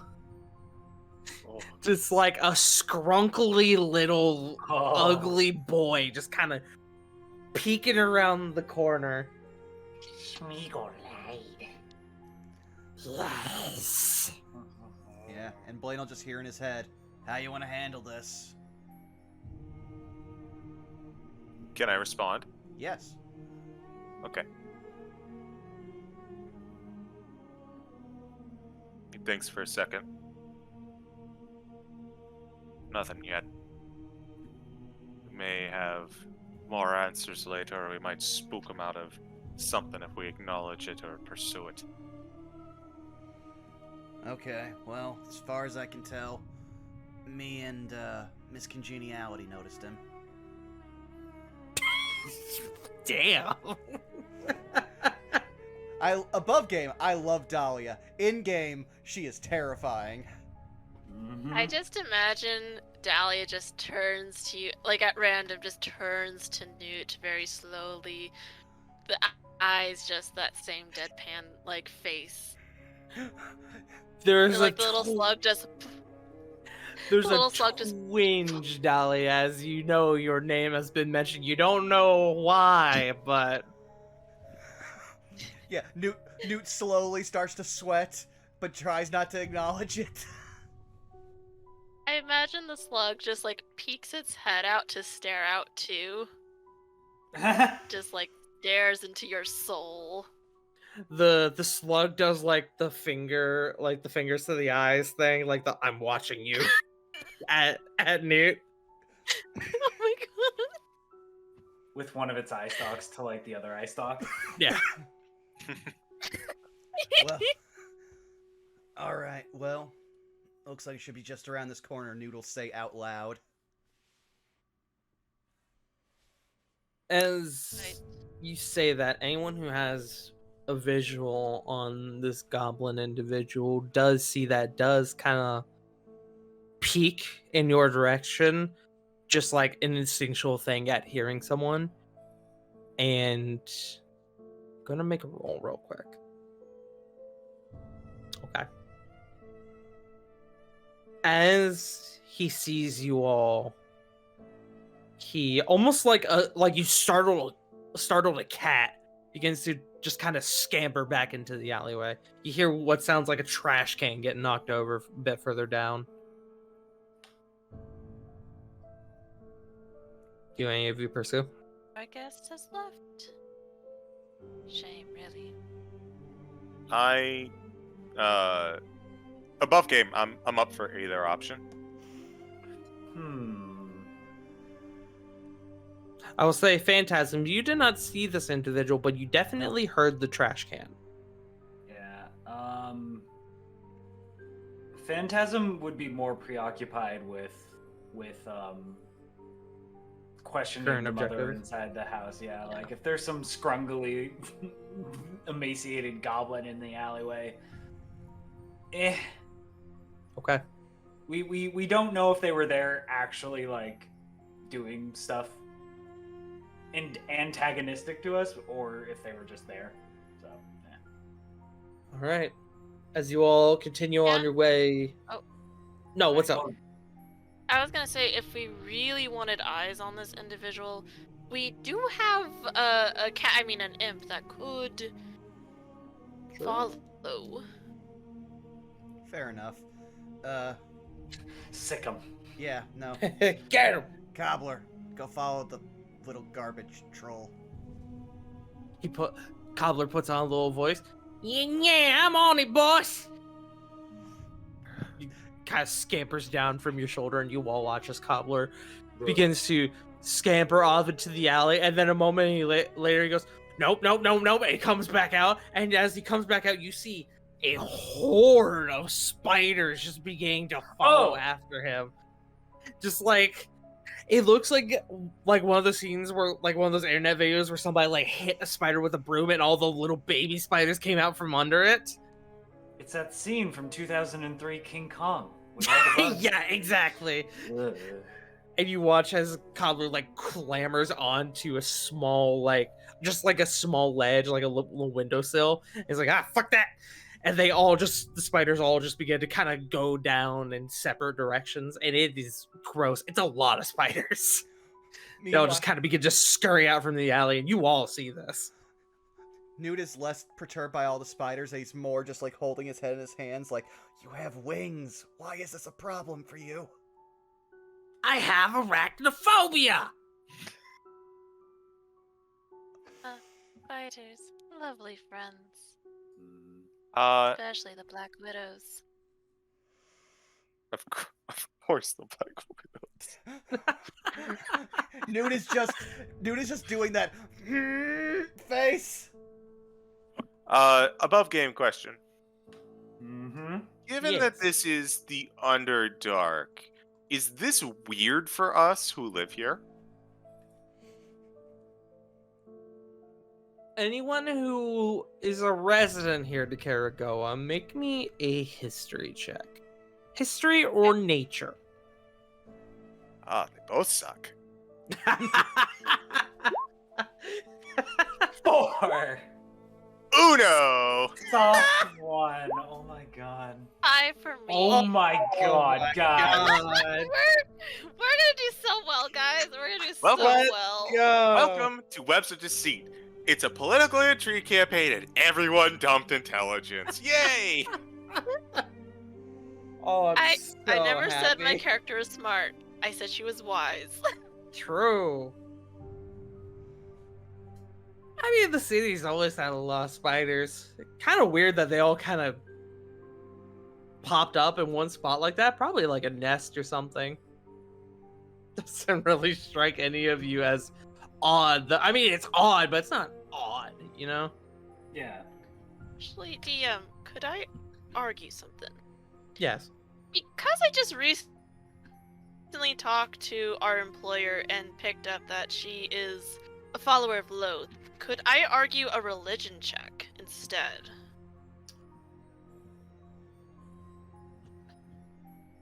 Because she did say she had ways to to check in Yeah. and like. Yeah, I'll let you roll. I'll let you re-roll as a religion check if you want. Okay, Yay. that's a 16 total. You know that there is at least one church dedicated to Lolth in Kara-Goah. Rather decently sized one. Those in its following are known as the Children of Lolth. And I'll give that to you. We'll put that in party notes. Okay. Let me see. Where the fuck is it? There it is. The Children of Lolth. This is... It's a bit hard to answer this in terms of religion because Lolth is, the Spider Queen. She's literally the goddess of spiders, which terrifying, by the way. But this is an odd occurrence that you're, even with that high check, you're unsure if the two are related.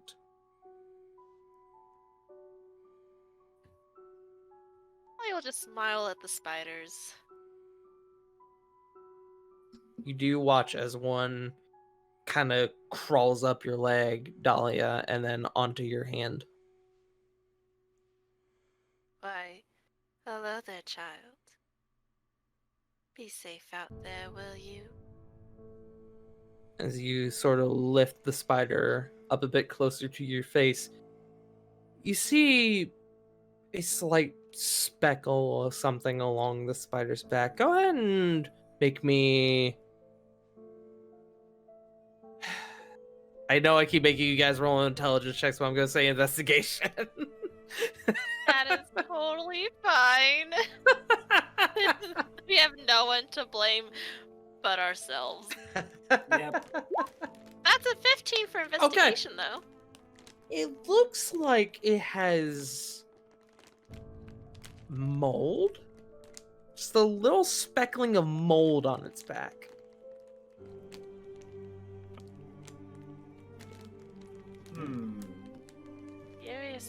Curiouser. Child, you have mold. And I just imagine she's just muttering herself as everybody's just watching her talk to the spider. Yeah, are you speaking loud enough so everyone hears it, or are you just kind of like doing this quietly to yourself and the spider? Kind of probably like mumbling somewhat. Okay. After a few moments, the spider begins to sort of crawl back down to the ground and begins to sort of scamper off. And the rest of you still see Cobbler, who's like up against like the windowsill, like, hey. Oh, right, Goblin. Wings, got it. And begins to slightly take flight. What is your range on Cobbler? It's a familiar, so it's 100 feet, right? Let me double check here. Opening spell list. I think we ran into this in our game where it's like that's the range where you can share senses, but there's nothing like directly tethering. That's right. And there's that wall of text. Communicate with you telepathically within 100 feet. Yeah, But they can go outside that 100 feet, right? They can go outside of it. You just will lose your communication with them. Which I feel like Newt would be like, okay, Cobbler knows that if he's at least going to leave that range, he would communicate to him. And You guys have been quote unquote working together long enough to where you have like an unspoken agreement with this.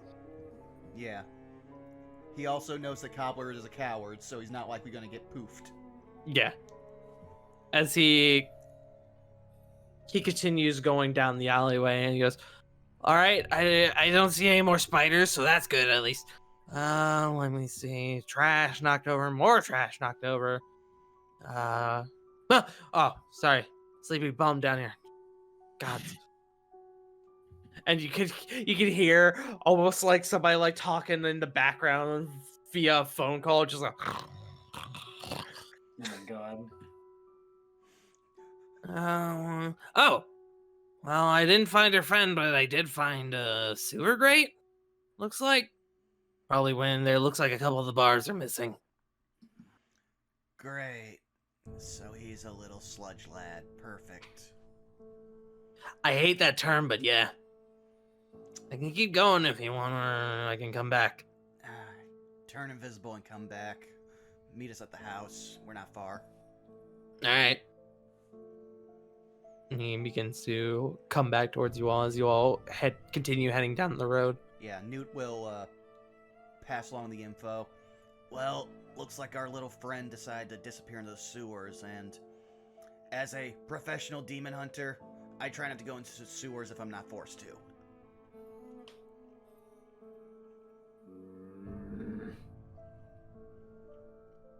Just a grumble from the phantasm.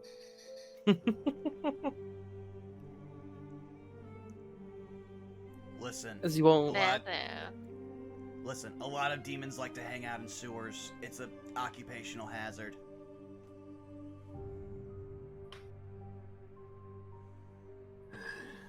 Scum and villainy hides away. Let us uncover what we can inside. Okay, so All we right. head towards the house. Yes, you all keep walking down the street closer and closer to where you are pretty sure this residence is. And as you all begin to approach, Dahlia and Newt, you begin to hear what sounds like the brewings of an argument. Some not necessarily raised voices, but definitely like stern. Go ahead and you both can't quite make out what they're saying yet. If you wish to, go ahead and give me perception checks. Why, sure.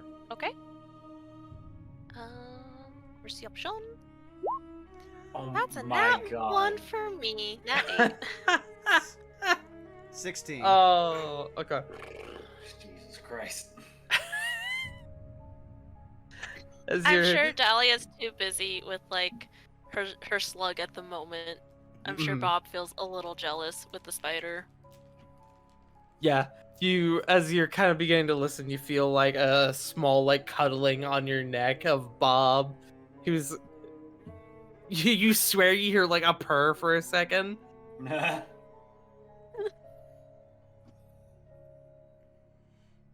But Newt, as you all continue getting a bit closer, you start hearing from what sounds like two men.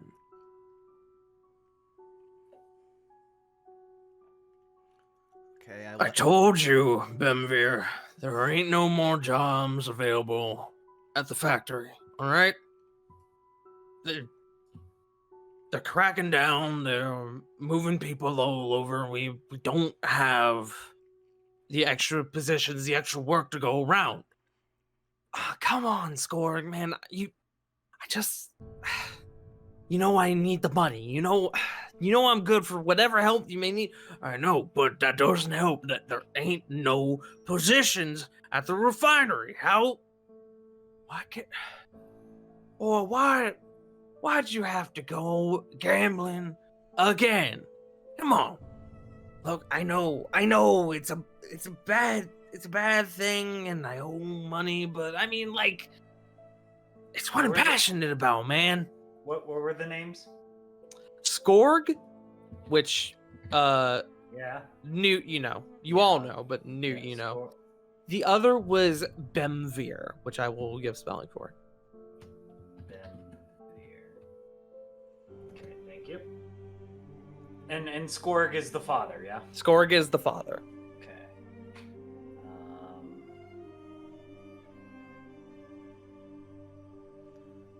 It's around this point that you guys are close enough that your group is able to sort of perceive these individuals, and you're all beginning to make out the ending of the latter end of this argument, where Skorg goes, Look, I'm telling you for the last time, I can't help you. Just go, all right? Just find work somewhere else.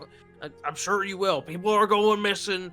There's jobs opening up. I don't know what to fucking tell you, man, but I can't help you.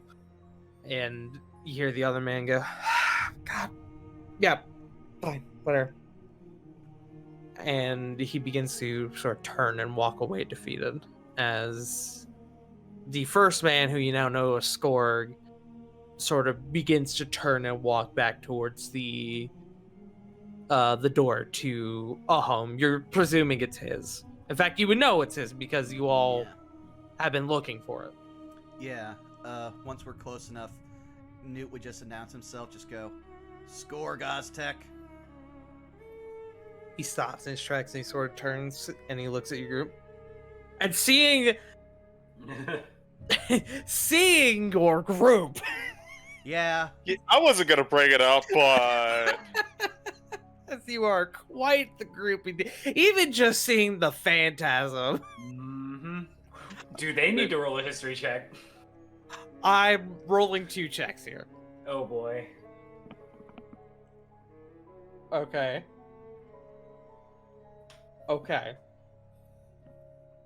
You can see he sort of shapens up a bit, as if almost territorial, and you could you contribute it to the fact that you are well-stocked mercs encroaching on his home. Mm-hmm. And you see his eyes sort of do linger on the phantasm for a few moments. Yep. And while he's lingering on me, the phantasm will just blurt out, We are here on behalf of Lady Telbava Landar. Oh, you're Londos people. Yeah. We Noodle. I thought Shuri Sun people. Well, she Like has many people. or go ahead. Yeah. Their results were inconclusive, so no stone unturned. We're here to start trying to piece together whatever happened to your missus. He's gonna roll insight on y'all. Y'all really don't need to roll anything against this because y'all are telling the truth, but that being said, that's a nat 1. Mm-hmm. Mm-hmm. So he looks at you all and he goes, Can we come in and ask some questions? Do y'all got any like paperwork or Newt just immediately pulls one of the books out from his Yeah, cloak just- and hands it to him between 2 fingers. you do see he kind of opens it up. He just kind of quickly combs through it. Yeah, all right. And he kind of like a bit reassured. He kind of just like nods a bit and hands it back to you. Getting a closer look at this man, he does seem to be, as mentioned, a very stout, very like wide Duragar man with a bright, like fiery, like red beard that very much stands out. He's balding most of the way, except for a small area on like the back of his head, which he sort of like turned into a small braid. You can see that this is the man who definitely knows a hard day's work, as he's got like calloused hands and like wrinkles on his face.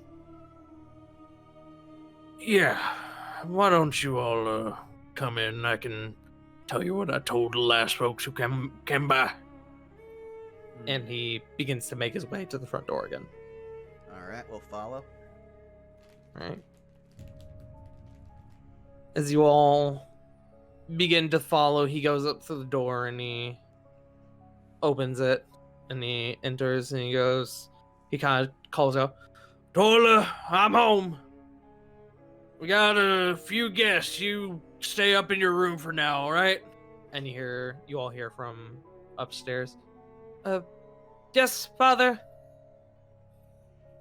From a younger, female voice. We might need her down here for the questioning process, actually. Make a persuasion check. I will do that.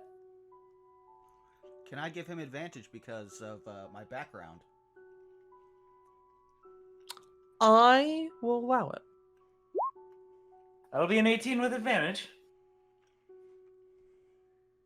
He kind of thinks for a few moments. Yeah, I suppose you're right.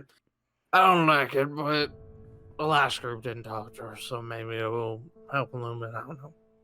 Hey, you know what? Actually, let me go up and grab her. And you can see he begins to approach a small set of stairs, which this house is 2 stories, but it's not very wide. Oh, It's kind of like a townhouse in a way, or So a condo he- maybe. he's going up. Yes, he's Okay, going in the up a ge- small set of In stairs the, right by in the general door. living room, when he's away, I cast Zone of Truth. Okay. And I'm going to be concentrating on that for 10 minutes. So, do we all need to Oh. make a save? Okay. The rest of you need to make a save. He hasn't entered that yet.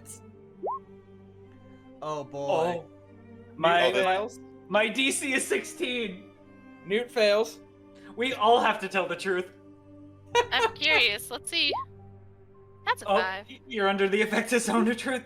Dahlia, I don't think was I- gonna lie anyway. I don't. Yeah, Dahlia Yeah, just. It is, yeah, it's each creature that enters the spell's area. It's not of my choice. Oh, yeah. This ought to be good.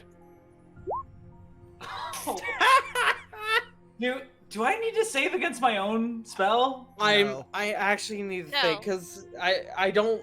I've never ruled that you need to save against your own spell unless you're casting like a If- fireball at your feet.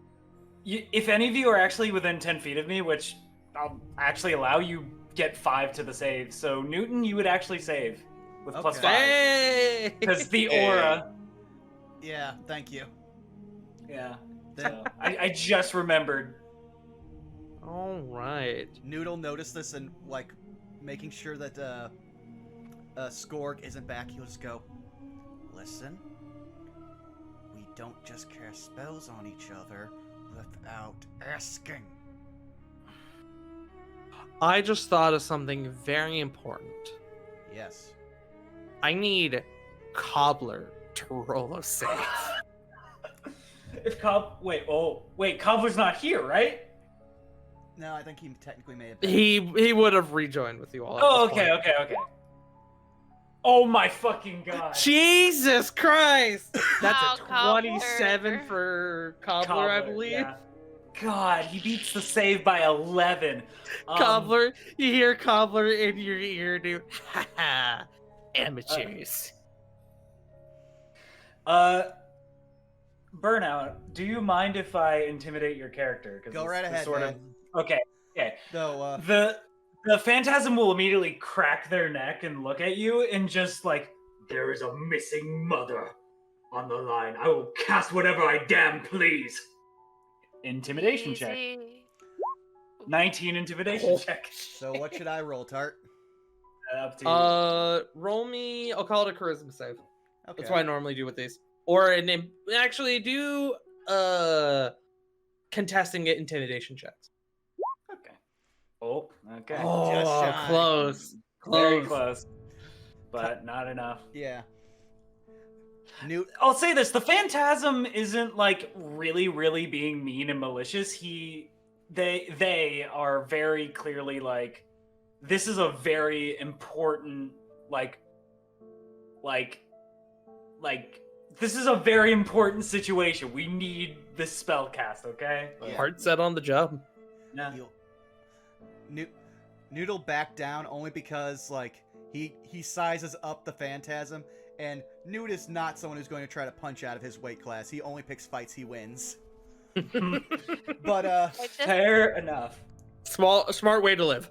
yeah, but he does say, "Hey, yes, but sometimes we need to lie to people because that will make them feel safe. This guy just lost his wife." Oh, now, you two. And like Dahlia just kind of like bounces in between them. It's like, we are a team now. We're working for the same employer. I think communication is best. Don't you both agree? You both see the meat worm nod. Just kind of nods like, yeah, What she said. yeah. You go, Mom. Also, me. Question: I But guess more Mom. What's your question? Does But, the zone of Oh, does sorry. this- go ahead. does the zone of I truth cover apologize. the entirety of like this living room or It is a house? 15-foot radius, so that is like 30 feet. Yeah, it absolutely would. Blaine will look to the phantasm. You'll get up and you'll walk outside. Wow. Okay. Fair enough. There's the buff game. Are you sure you don't? Are you sure you want to do that? You're not gonna be part of the scene. No, go for it. I'm fine. Don't worry about it. Okay. Well, I'm fine with like sort of like characters bickering, but I don't like when people just like aren't part of a scene. That's no fun. But if you insist, No, it's fine. Don't worry about it. Okay. Don't worry, anything I hear, he hears. At least for right now. The tooth acts as an ear. Kind of. It's weird. Actually, Interesting. now I think about it, it's quite literally weird. Ugh. Cobbler speaks up. Yeah, we haven't been able to find a proper dentist for that. But I digress. You Next are time. right, Dahlia. I will ask. I'm not used to But working in a also- team. That's fine. But also remember, we have a long night ahead. And I understand magic doesn't really come back that fast. So be mindful, dear, won't you? She just pats like the cape. Like they're Okay. there. It's just.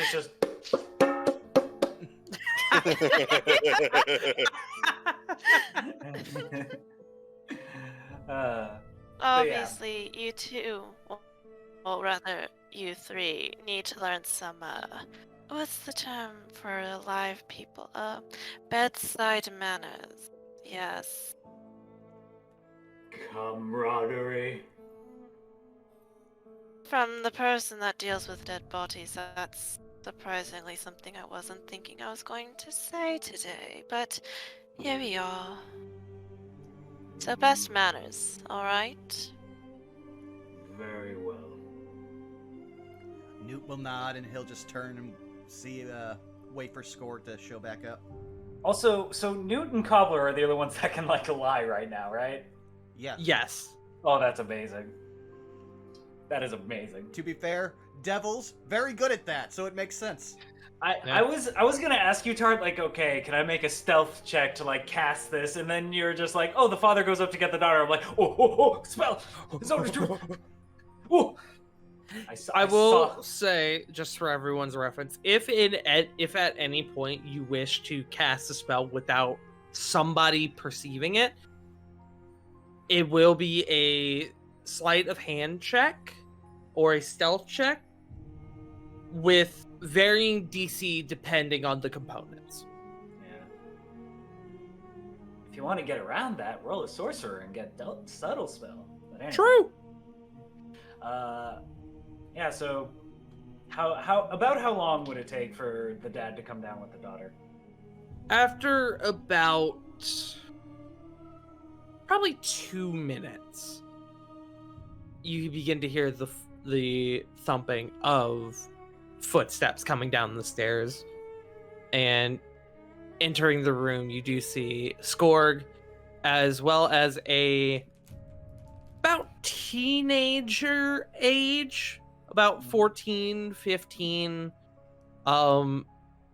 sort of thin framed, hair kind of tied into like a sort of messy bun, a drow teenager who you associate to be Toila. Also, because the Phantasm doesn't expect any combat to really break out, they can they like hang The up teenager their sword? lunges at you. No. Could they like hang up their sword on like a coat rack or like an umbrella thingy? I don't know. Umbrella stand. Umbrella basket by the door. Fucking lootly. Wait, does it rain in the Underdark? I don't. Whatever. It Yes, does there's now. always You a parkour- chance of I don't Go want to ahead. have the sword on my person while I'm talking to these people. Yeah, is basically yeah.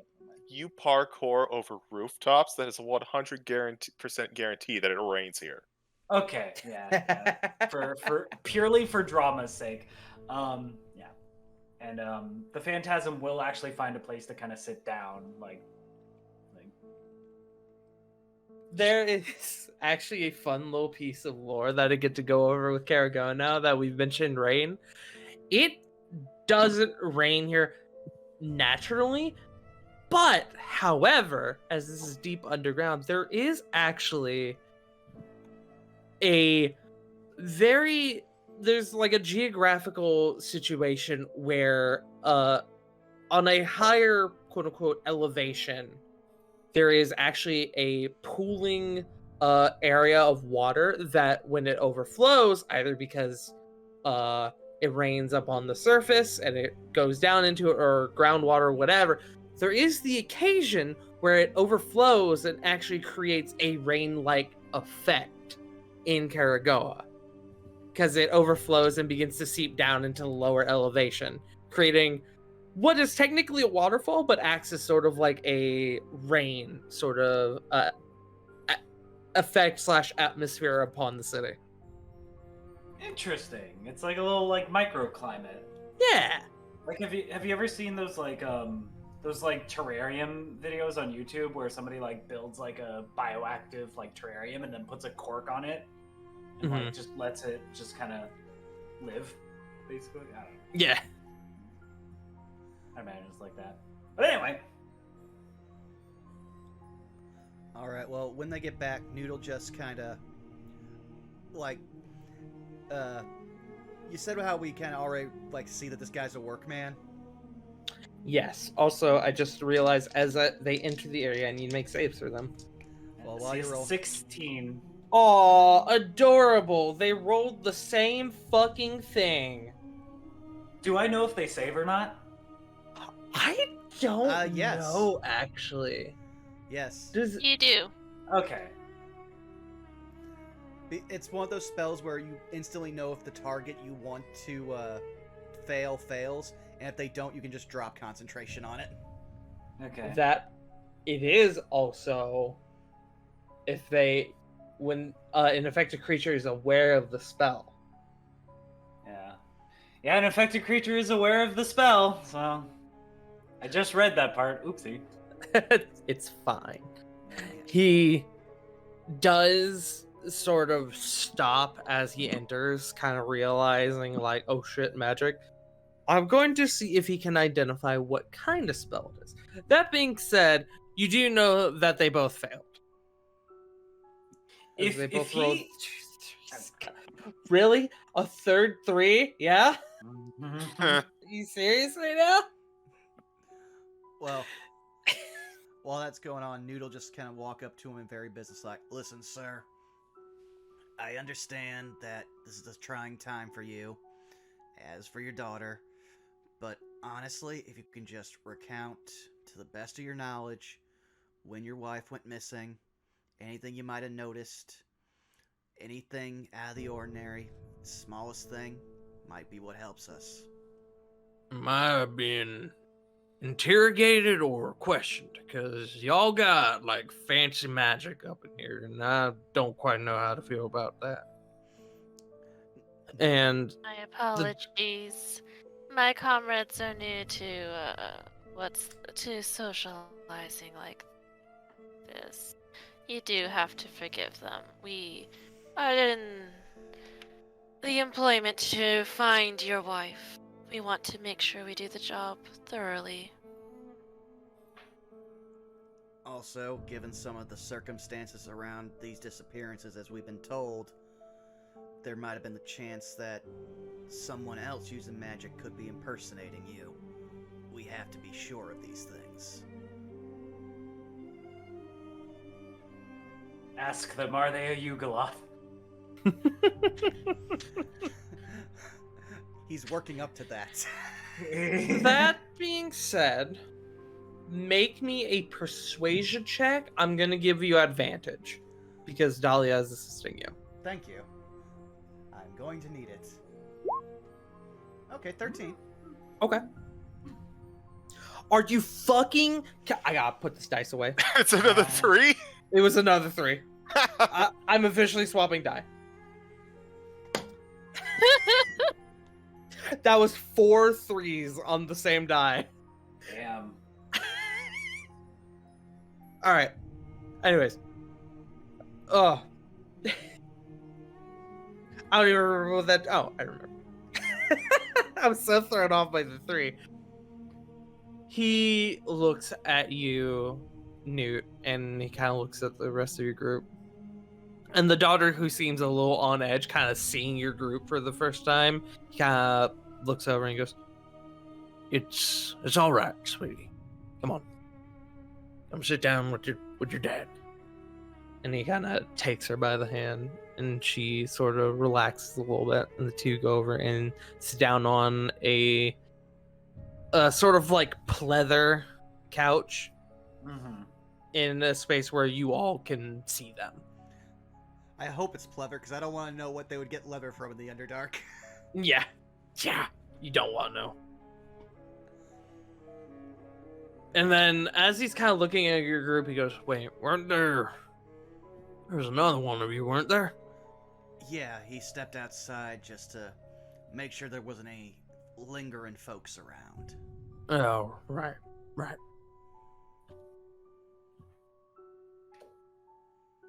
So, you want me to just run through it again? You said? Yeah. Anything you can think of at all, just start at the beginning. Alright.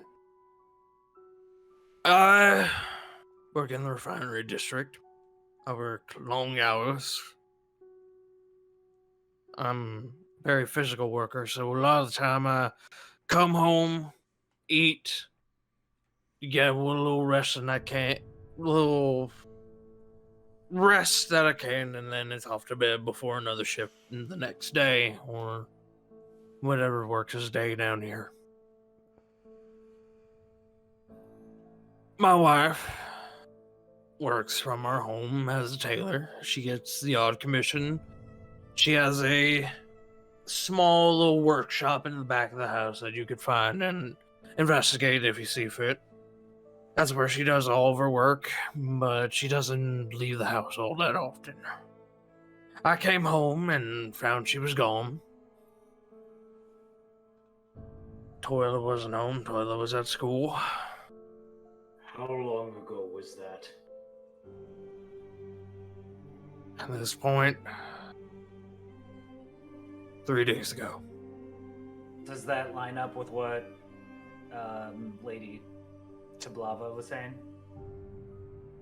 She didn't give you a specific date, but considering that she found out what you can assume is pretty quickly and sent another party to investigate, that lines up.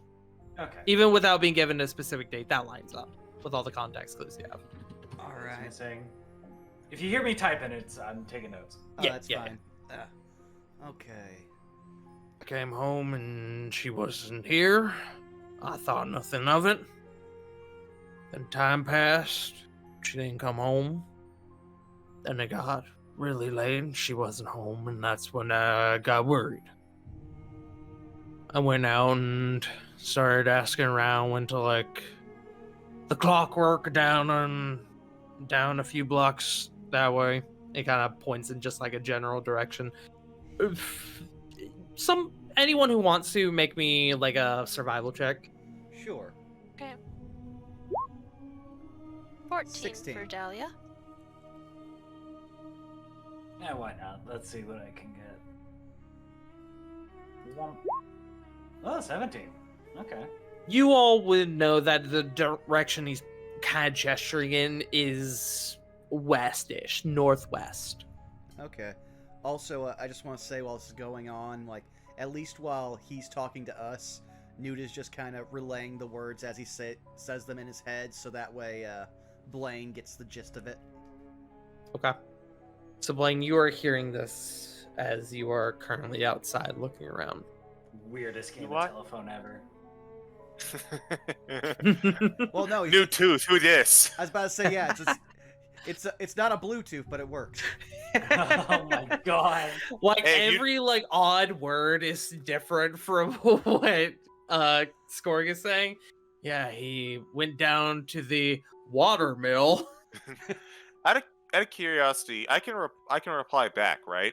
Yes, I believe Okay. so. You don't mind me then.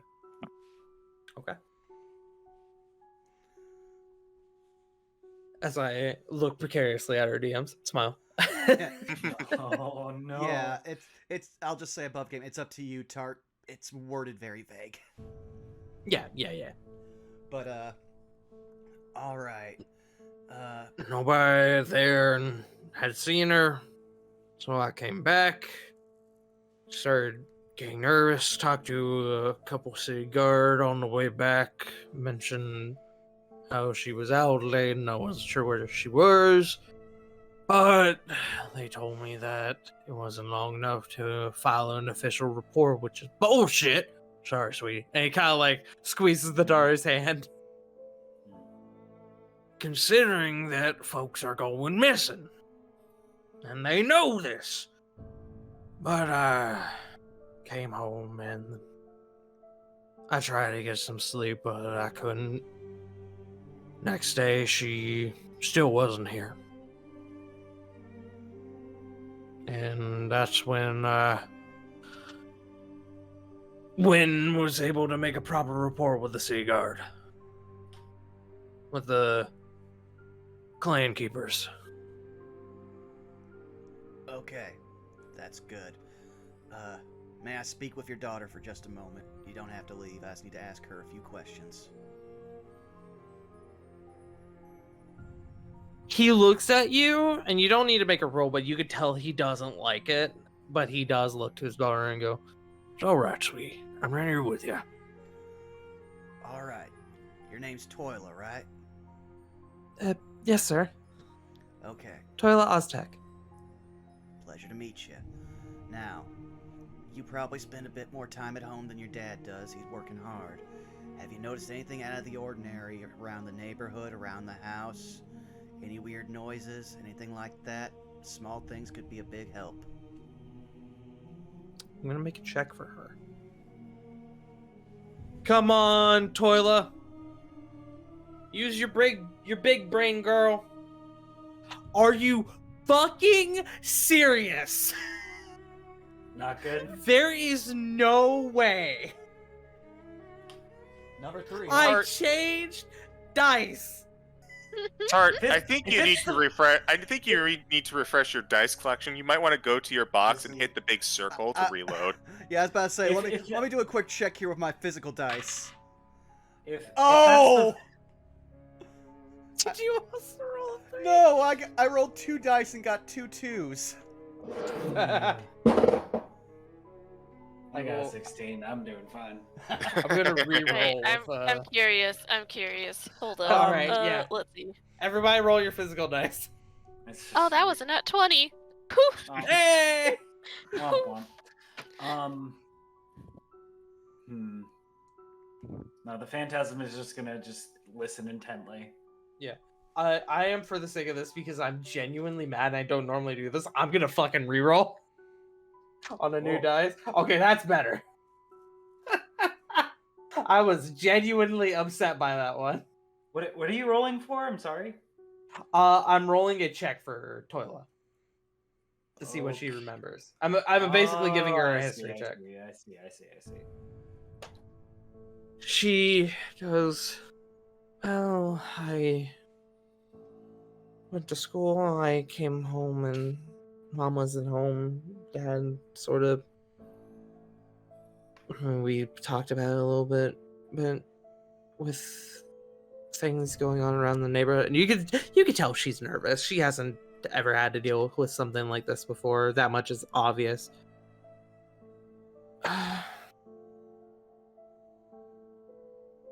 You see, she sort of begins to lock up, and her dad looks at her.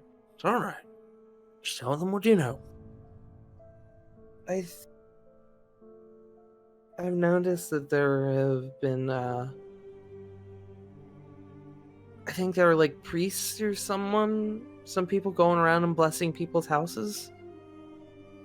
Something about trying to make sure that people are safe while others are going missing. I've noticed in different parts of town. That's good to know. Thanks for that. Okay, that should be all I need to ask. Though, Mr. Scourge, I'm gonna use some abilities I got. They're magic in nature. Gonna see if I can't pick up any trails, okay? Just didn't want...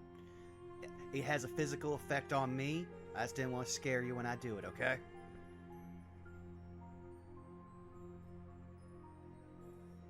Make me just a general charisma check.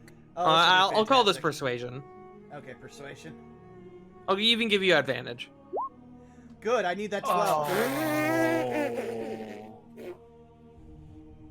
Oh, You know, I'm glad I gave you that advantage, considering I was like, as long as he doesn't nat one, it'll be fine. There have been so many nat ones today. I counted them earlier. I think this is number 9. Jesus God. Woo! But From the okay. bottom of my heart, fuck you, Roll20. But if he gets the go-ahead, well, does he get the go-ahead? He does kind of look at you, and again, he doesn't like it, but he goes, "Yeah, you go on ahead. Yeah, that's fine." Newt's gonna wander towards where he pointed where her workshop was and head in there. And then before he does anything, immediately, 1 second, I'm burning a spell slot for Primeval Awareness. Okay. And since I don't technically have a favored terrain since I took the Tasha options, it's up to you if I have 6 miles or 1 mile of range.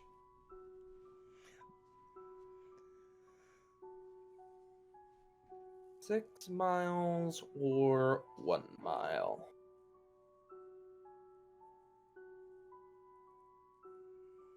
You said you didn't take a favored terrain? Since I took Favored Foe and Deft Explorer, that Got it. overrides them. Got it. You kind of begin to move off into kind of away from the group, and you begin to sort of get a feel of things. You begin to sort of get in touch with your senses. You kind of feel your eyes like roll backwards into your head as you sort of begin channeling, and you feel that sort of like tingling that you get from Cobbler kind of begin to intensify as you do pick him up, obviously. You, within 1 mile, you're not sure where, as it doesn't give you a proper location. You detect aberration. Oh. That's good to know. Okay.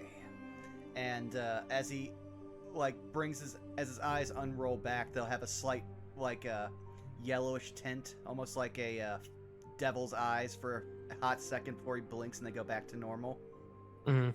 Then he's going to start searching around for any other signs of displaced, like furniture, dust lines, any sign of a struggle, though that would be probably pretty apparent. Just Are you looking just downstairs, or are you going upstairs as well? he's starting in what he said was her workshop, where she spent the most time. Okay. You go over to her workshop. Go ahead and make me an investigation check. Okay. 10. Phantasm and Dahlia, are you assisting with this, or are you continuing this conversation with Skorg? I would want to continue the conversation with Skorg, because Okay. frankly, I don't know how I could help with primeval awareness and all this. I don't know. You're fine. I Yeah, just want to. I'm just confirming where everyone is. Yeah. I will probably be with the Phantasm and continue the conversation. Okay. Because I mean, I guess Dahlia would maybe be able to help. I guess. Yeah. Very creepily, just stand behind him, like Newt be just like, focus. You got You're this. you're billowing Phantasm's cape again. Ever so slightly. Just And all they ever can so see from slightly. behind Phantasm is like the brim of your hat just kind of poking out. And the smug little like cat face peeking from around his shoulder. Yeah. The Phantasm will ask, and you can still finish Bernavon's thing, but the Phantasm will ask, What is your relation to Lady Tablava Landar? and yeah. But Alright. finish the ranger shit. Yes. So we'll come right back to that. Mm-hmm. With Newt, you begin kind of combing throughout the workshop, and it has been a few days, but as far as you could tell, nothing seems out of place. Not obviously out of place, at least. It looks like there was a piece of clothing. It looks like the start of like a suit pant that looks like it was stopped like halfway through, but you're not sure if that's. You're not sure if you can really chalk that up to foul play, but nothing seems out of the ordinary at the moment. Coming back to this conversation, can you repeat your question one more time? The Phantasm just asked them what was their relation to Lady Tablava Landar. Yeah. Skorg answers, well, she reached out to us earlier than the clan keepers did regarding my wife's disappearance. Said that the two of them were friends, but I've never personally met her, but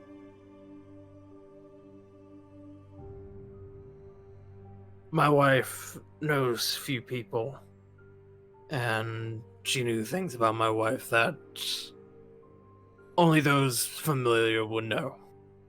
So she said she was a friend, so I took her word for it. Admittedly, I found it odd at first, but she's been sending a lot of help trying to find my wife. So I wouldn't say I trust her, but I appreciate her help. And you could say this, or you could see that he's saying this like knowing you work for her, Mm-hmm. and kind of like expecting that this is gonna come back around to her.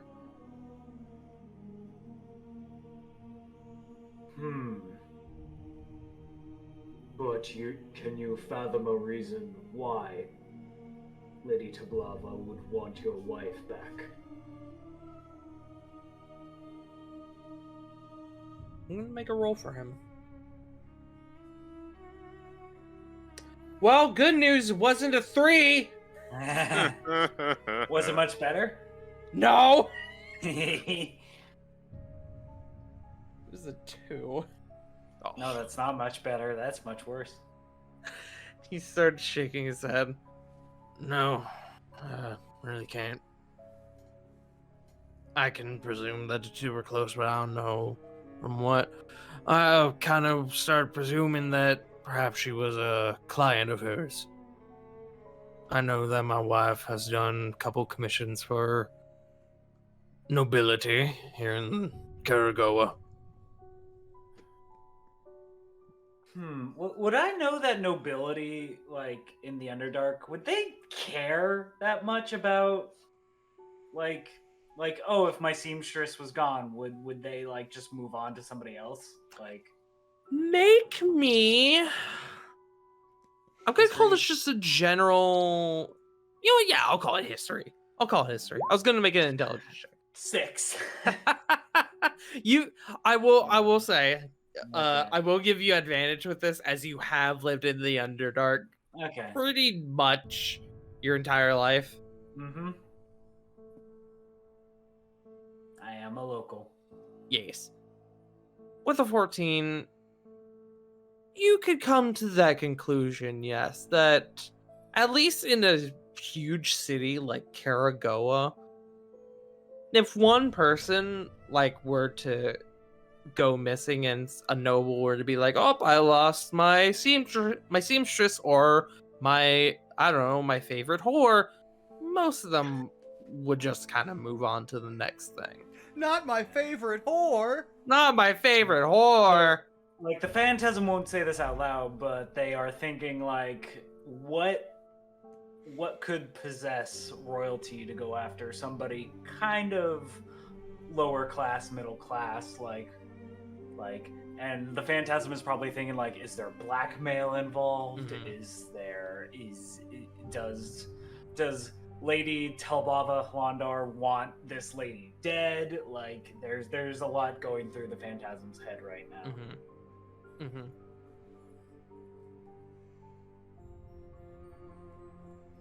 And so basically, from what I understand with my questions is, Skorg really has no idea why Lady Hlandar would want the wife back, basically.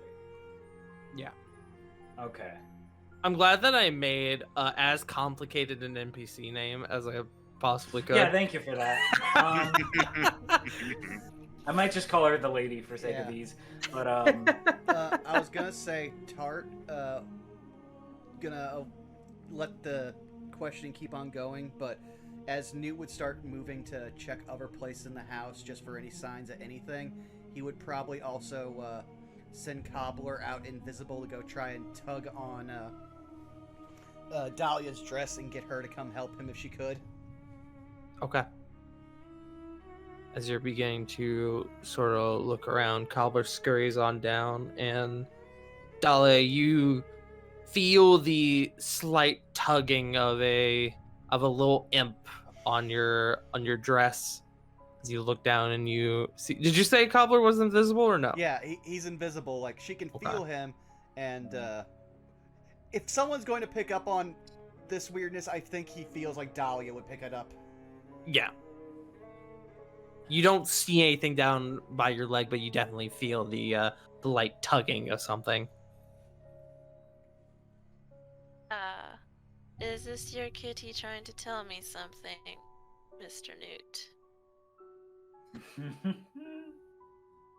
God damn it, I'm not a cat. Please. Just Newt needs your help. Come on. As the Cobbler kind of whispers. Alright, I'm coming, kitty. She walks wherever Cobbler tugs her at, too. Okay. Yeah, I would say at this point he's kind of checking probably near like the staircase, like not going back into the living room, but checking around areas. Mm-hmm. As they're checking around, Does your wife have any possible competitors, enemies, people that resent her? Enemies? I mean, she's a tailor. What enemies could she possibly... No, that's a valid question, I guess. No, not that I'm aware of. I mean, she might have like a business rival, but nothing that would... I could even imagine going to this length over. It just don't make sense.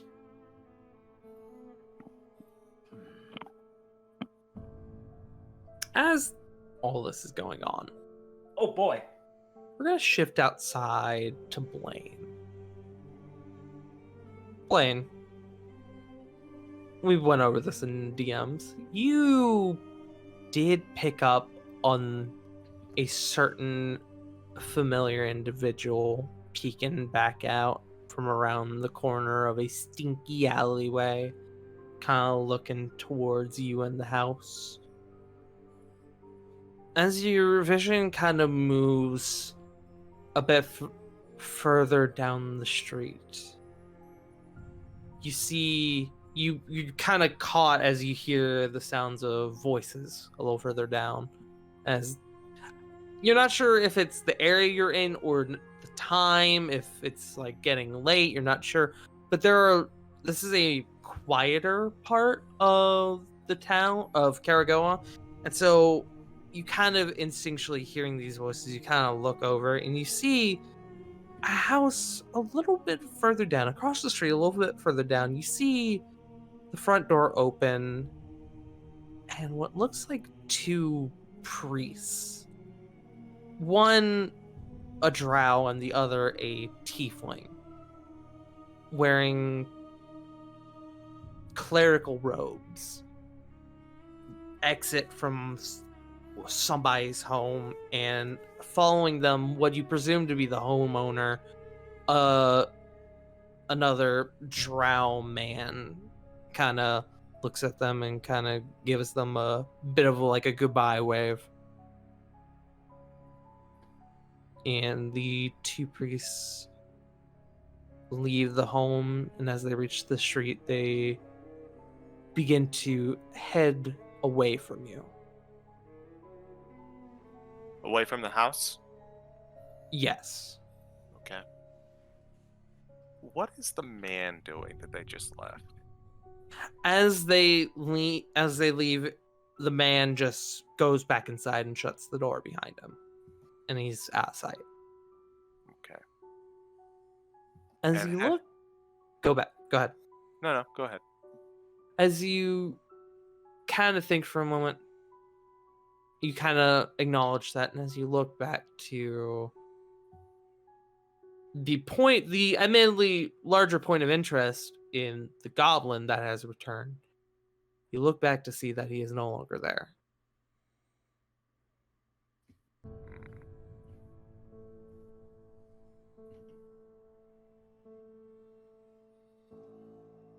Can I roll survival to figure out where he may have gone?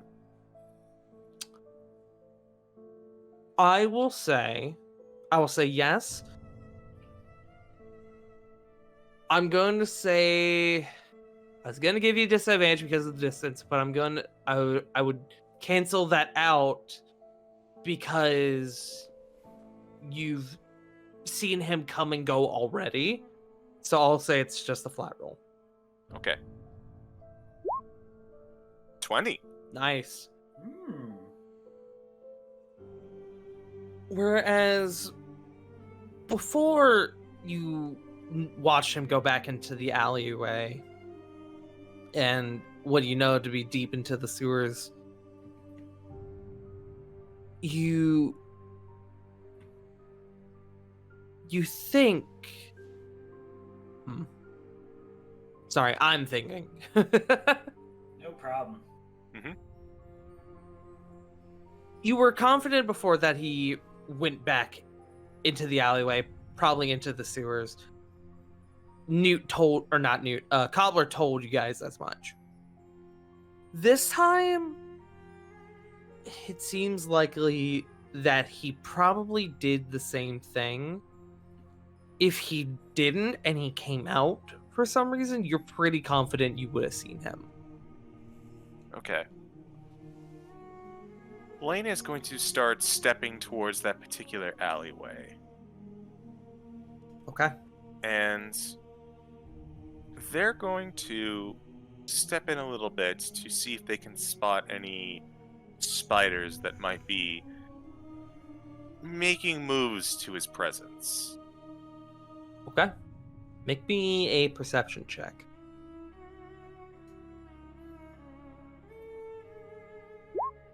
19. Oh, Blaine, thank you, my lad. Unlike the huge amount of spiders, the absolute flood of spiders that came out from this alleyway before, you look around and there do seem to be a few kind of residing along the end of this alleyway. And by when I say end, I mean like, I guess more the entrance is what I mean.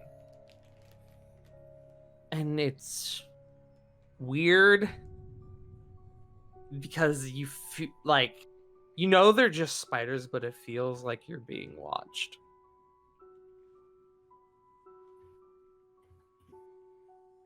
He's going to, as he kind of leans down to look at the spiders more in depth, he also stands up again and just kind of looks around as though he was trying to catch an eye of something. But eventually he just kind of tucks that notion away for now. How far away am I from the sewer entrance? Sewer entrance was down at the end of the alleyway, probably about 30 feet. Okay. Maybe a bit more. 30 to 40 feet. Blaine is going to... I forget, can I initiate contact with Newt or... Yes. Okay.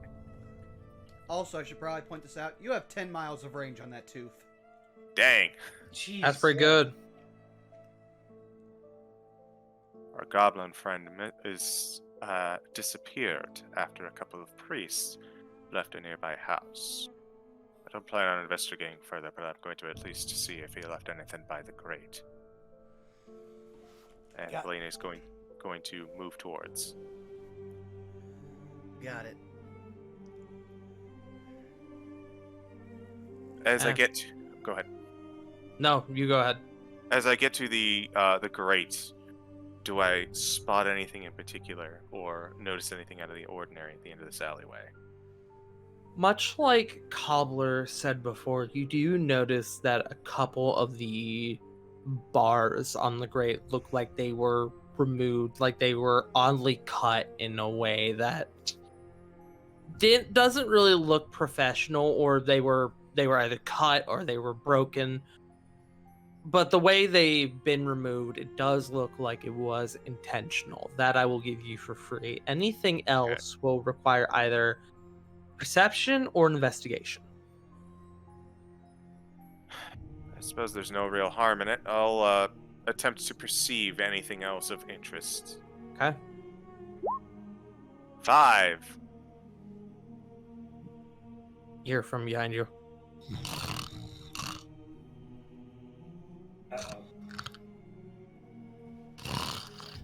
As you turn around and you see that a bum asleep in the corner who is drunk out of his mind.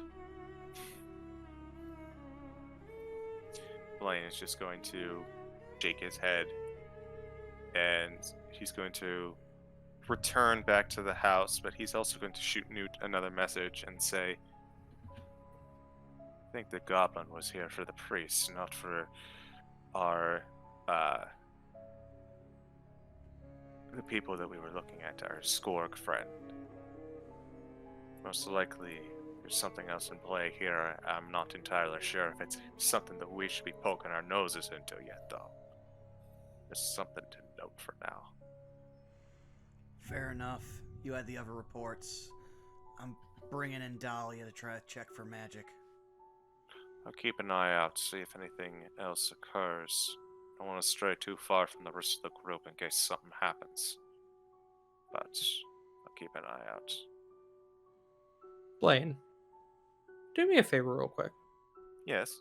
Inform me. What armor are you wearing? I am no. currently wearing plate armor. Okay. As your heavy armor begins to clink and clunk as you begin to lead the alleyway, you do hear a oh no from the sort of drunk slumped up against the corner as he kind of rubs his face and he looks at you. You're awake now, are you? Yeah. Why are you? Oh, fuck. Oh, that's a hangover. Oh, and getting a closer look at this man, you can see that this man does appear to be human in nature, has a bit of like a paler skin. And with your passive perception, now that you're properly looking at this man, you can see that there is some almost like a weird smear of like black mildew or mold or something that's kind of like across like one part of his head, like on the side. Hey, you. Ugh, What's your what? name? What? Your name. Godfrey, why? That one was just for you, CG. Thank you. I sympathize with him already. You look like you had yourself a night. Yeah, you can say that. How long you been here? And you can see he looks around. A great fucking question. Where the fuck am I? Is that a sewer?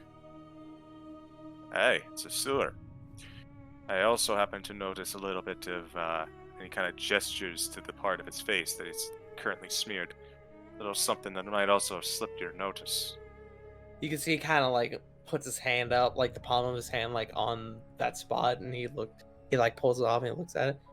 You can see a little bit comes off from his head, or his head onto his hand. He's like, ugh. Kind of shakes it off. Gross. All right. First things first. Gotta figure out where the fuck I am. Second thing, gotta figure out how the fuck I got here. Third, and you can see he starts checking himself. Oh, good, you didn't rob me. I appreciate that. You're either way cooler than most of the other people here, or you're going to rob me now that I've told you I have money. Oh, I can't. I'm surprised you have money at all with the way that you were sleeping. Yes, I slip of the tongue. I totally have money. Mhm. As you can see, he begins fiddling with what looks like a very empty pouch. You can see, I won't even make you roll perception for this. There's probably like 2-3 coins in it. It looks very light. Can I roll an insight on this man? Sure. Where are you trying to insight? I'm trying to insight if he is. He looks like he was plastered as fuck. Like, I get Yes. that. But I want to see if he's lying about not knowing where he is or how long he's been here. Okay. Sure. Roll insight. Natural 20. Wow. Yeah, that's pretty good. He does seem genuinely lost. Mhm. Out of curiosity, you look like you were having a bit of a time, but on the off chance, you happen to be in an alleyway that is of a bit of interest to me. You wouldn't happen to have thought or have heard anything down here when you're intoxicated state, did you? Like what? Well, for one thing, don't you think it's a little odd that you're currently covered in mold?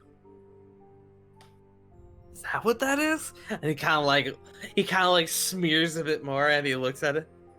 Yeah, I guess that is what it is. Gross. Awesome. I love that. What the fuck happened to me? And as he says that, you can see up on his shoulder, a little spider kind of crawls up and just kind of begins to like sit on his shoulder. Kind of turns from one side to the other. Interesting, interesting local fauna, looks like. Yeah, you can fucking say that. Gross. I'm gonna need to wash this shit off. As he's kind of like at this point, he's kind of like making like an active effort to try and like get what he can off with his bare hands, and you can see a lot of it. He's getting some of it, but a lot of it's just kind of smearing. So Godfrey, Yeah, that's me. you look like you're a person who might enjoy a drink every now and again. Yeah, you could say that. What gave you that idea? Are you like a detective? Are you a cop? What? Oh my god. He's gonna reach into his pouch and he's gonna pull out a gold piece. And he's going to say, I happen to be on the lookout for some information. You don't have to have anything right now, that's fine. But... And he's going to pull out into... he holds the coin in 2 fingers. And then he's going to reach in his pouch and pull out a platinum and put him in the other 2 fingers. Ooh. Okay. I may be a little... Well... I might value some information if you happen to come across it. I think you could enjoy some nicer drinks and a nicer night on the town every once in a while. What say you? You're offering this man a platinum. I don't even have to fucking make you roll for it. He looks at you like surprised, super surprised, and is like, yeah, sure. Shit. What kind of information am I looking for? It occurs to me that a bit of a curfew is running around due to all the recent absences. You might be looking into something like that. Now here, and he kind of takes the gold out. Just consider this a little down payment and something to help shower you up. He kind of flicks the gold over. This little beauty, and he holds the platinum. This is staying with me until you find something a bit more juicy. But if you happen to be on the lookout around town or find yourself in an alleyway you probably shouldn't be a part of, and you just happen to overhear something, well, I can make that a bit worth your while.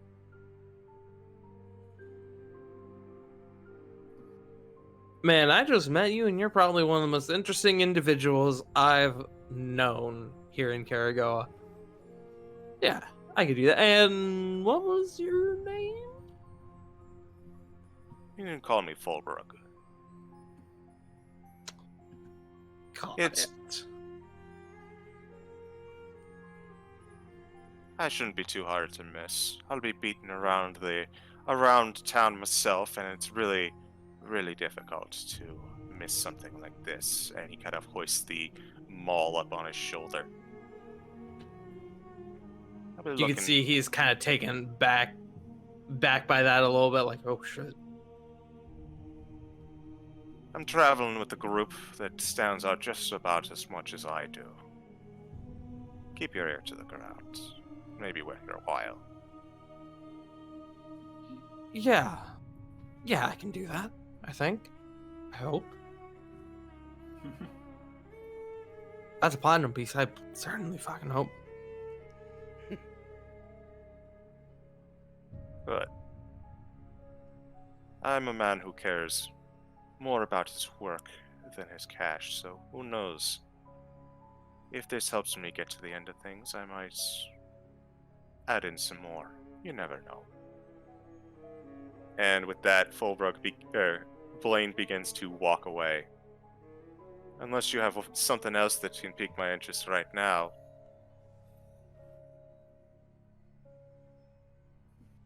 He looks at you and he goes, well, that's pretty weird. And he points past you.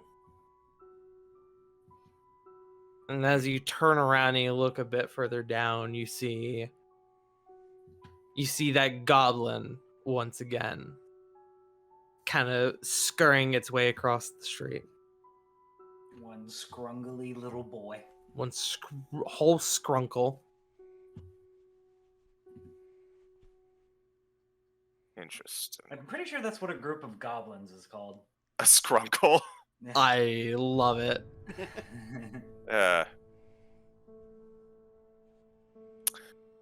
You know, I've heard that every once in a while a group of goblins will all get together and start worshipping an individual. That could make them a scrunkle stan. Fuck off. CG. That you were holding that in for a whole day. No, I wasn't. I was holding that in for a whole 10 seconds, motherfucker. No, I mean just the need to drop a pun like that on me. You gave me a pass because of my birthday, and now you're back with a vengeance.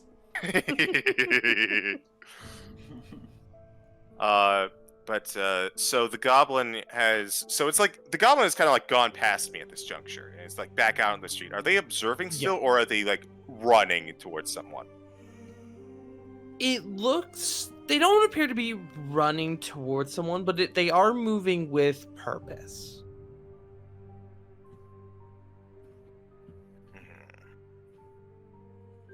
I'm gonna send a message. Our goblin friends on the move. I'll keep a safe distance, but I'm going to be in loose pursuit. Alright, we're probably about wrapped up here.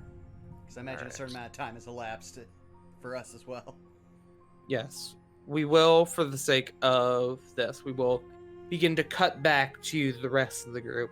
Blaine, you're going to begin your quote-unquote pursuit of this goblin. But Dahlia and Newt, you guys have sort of come together in the midst of Galira's workshop.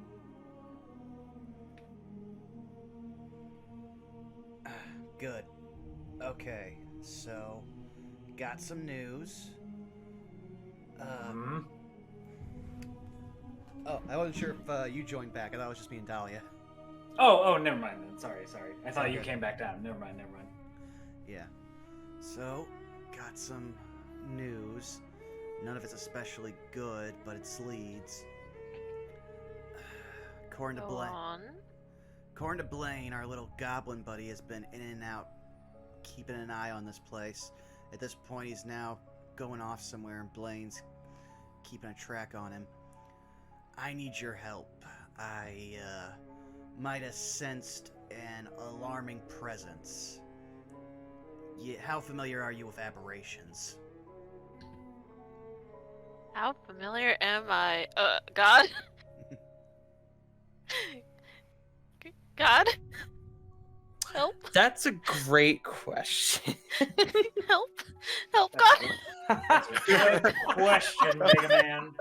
Wow, you really are a cleric. Help, God? Help! What do you know about Azathoth the Immortal? No. So just to clarify one more time, you asked her what she knows about aberrations, yes? Yes, I believe that's what Newt had asked Dahlia. Okay, just confirming. Make me... be. What would this be? I want to say the closest would be Arcana. That's what I was thinking. Make me a history check or arcana check. I will let you pick. It's gonna be the same either way, so let's go Arcana. Okay. That's an 8. You are not very familiar. I will give y'all the benefit of the doubt. Y'all are in the Underdark. So I wouldn't necessarily say that it would invoke advantage, but the DC is a little bit lower. But aberrations are gross. You know that they are alien in nature, but that's about all you know. Well, I know that they're 1, gross, and 2, not of nature down here. Okay, well, I don't deal a lot with them, but from what little I have, some of them have some natural magical abilities, but I can't find any of that. Just wondering if you have a spell for that or something. It would take time, but I could perhaps see if I can detect any magic. Yeah, that'd be a big help. All I've got is a basic awareness that an aberration is somewhere within a mile radius of this place. Would I have the time to ritual cast detect magic? I would say absolutely, considering how long the stuff with Blaine went on, and since the phantasm is keeping Skorg distracted. Okay, so Dahlia would ritual cast detect magic at that point then, or even a little bit earlier, but she would definitely ritual cast detect magic Okay. per request. All right, go ahead and throw up detect magic for me. Okay. Yeehaw! Within 30 feet of you.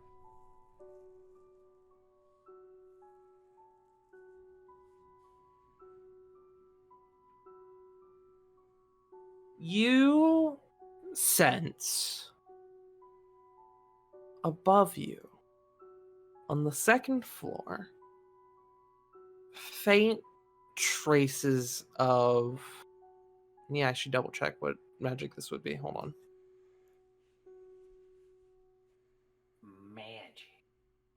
Magic. Detect magic is still one of the most useful spells in all of 5e. Correct. God, correct.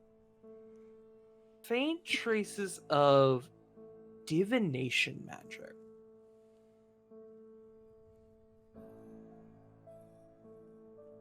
As soon as she senses this, she'll point up, she'll look up, and without moving her gaze up, will be like, second floor, faint divination magic ahead. Shall we? Yeah, lead the way. Alright, and, Gobbler is still with us, yeah? Yeah. Yes. She'd be like, come, kitty, let's go. She'll walk up the stairs.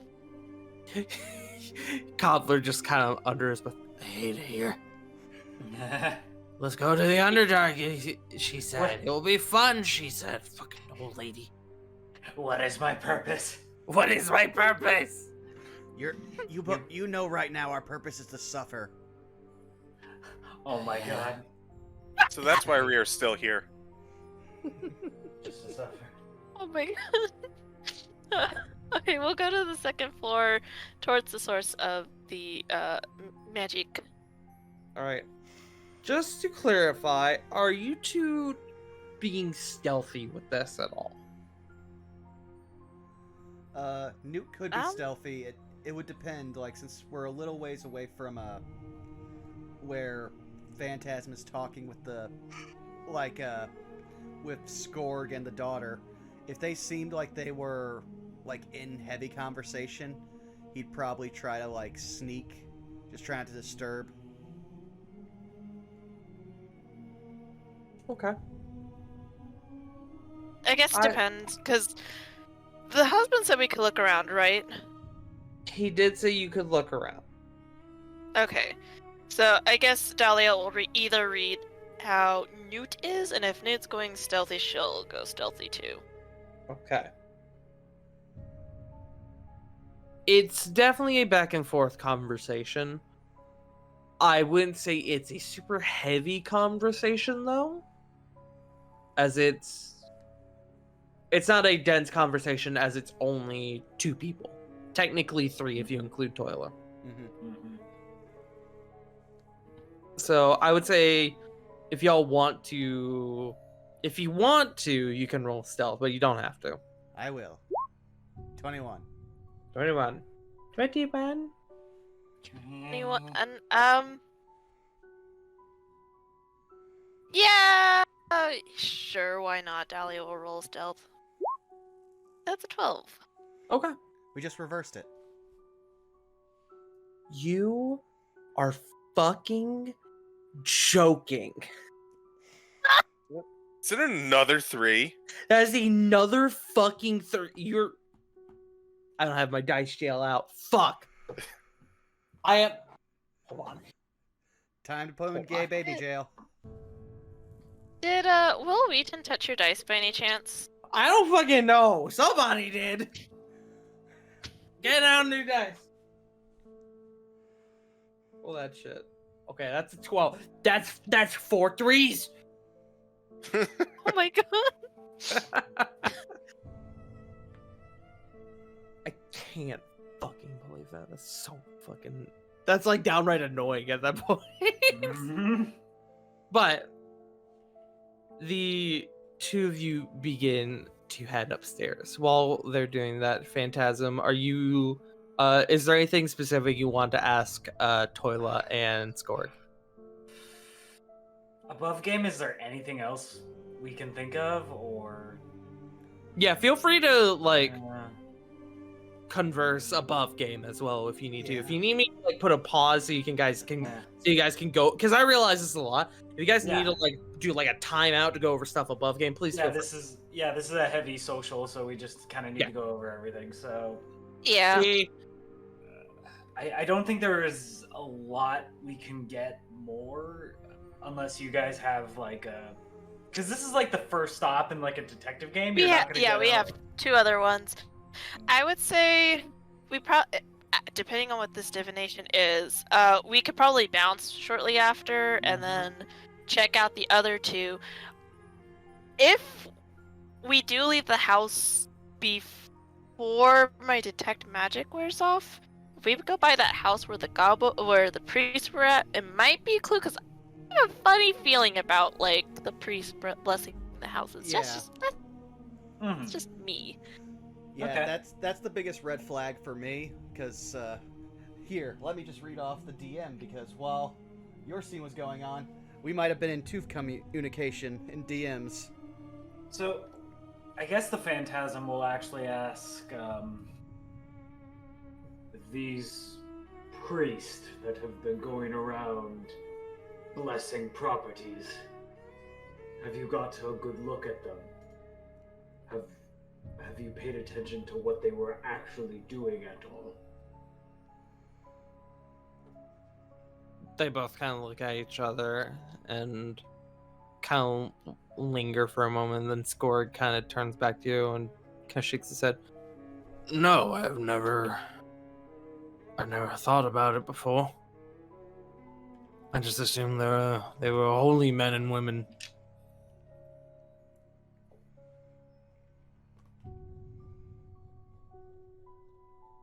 Should I have? It's a possible lead, but there is no concrete evidence yet of the missing people being related to the priest going about. Well, if it's any consolation, no priests have been by to bless our house. Wait, didn't the daughter say somebody came by? No, she said that they've been going around. She didn't say Okay. that they had come to Okay, their okay. place. And if it's any consolation, I will find your wife.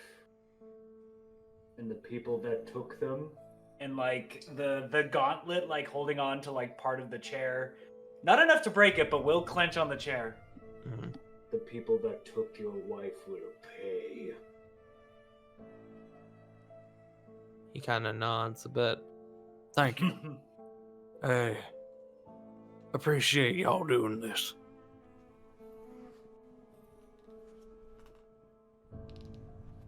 It is what I do.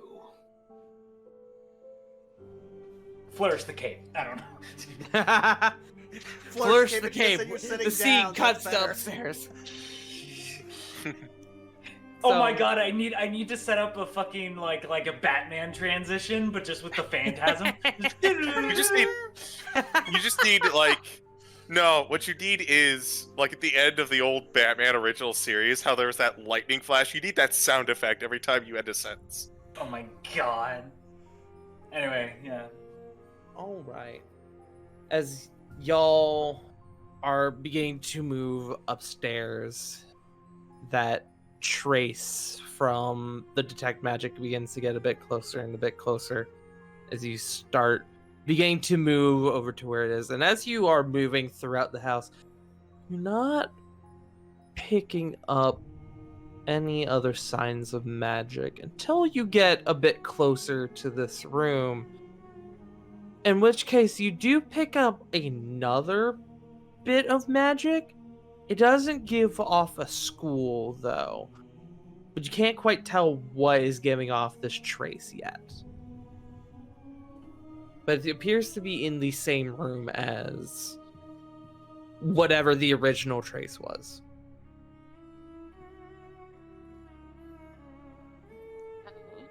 This is interesting. 2 sources of magic now. But I can't tell what the second is. Curious. Okay, you mind if I take point going into this room? I got a little bit of magical protection. Gentlemen first, then. Okay, so Newt will very carefully open the door, specifically because, advantage on spell saves, just in case. As you begin opening up the door, there's a slight creak. Make me no. Nothing happens. It's quiet. As you open up what appears to be the master bedroom. Dahlia, looking now, you can see that one of the traces of magic, because it's very obvious, is coming from what appears to be a heavy crossbow mounted on the wall, on like a plaque above a small fireplace. It definitely appears to be magical. The other, though, appears to be coming from under the bed. Curious. The magic from the crossbow. She points up with her thumb. But I'm more curious about the one under the bed. Okay. Newt'll get down on his knees and reach under the bed.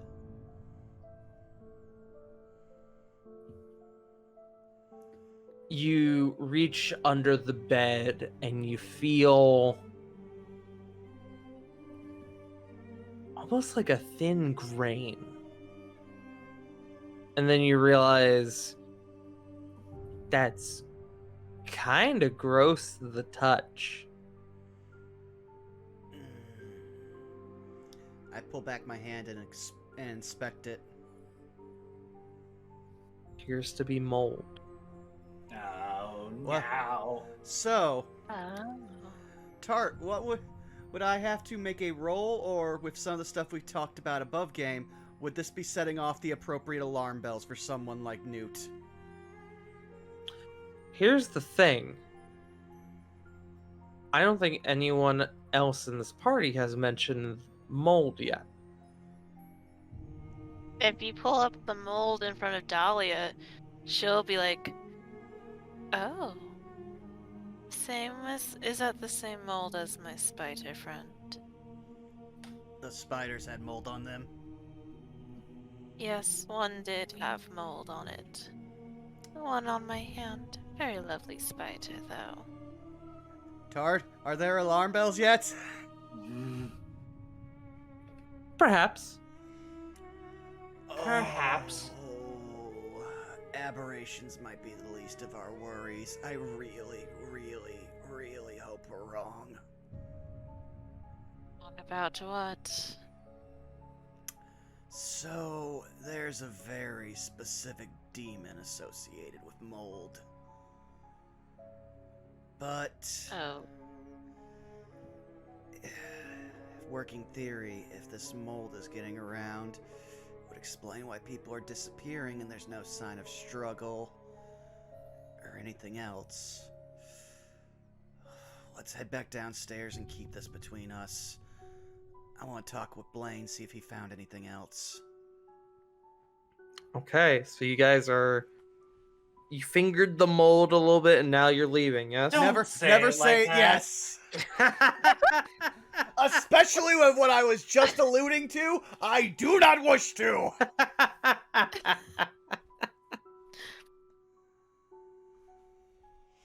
But yeah, we will Fucking dare you.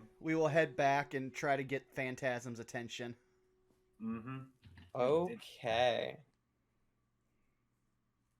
You both head back downstairs, and Phantasm, you see the two of them kind of re-enter the room. Okay.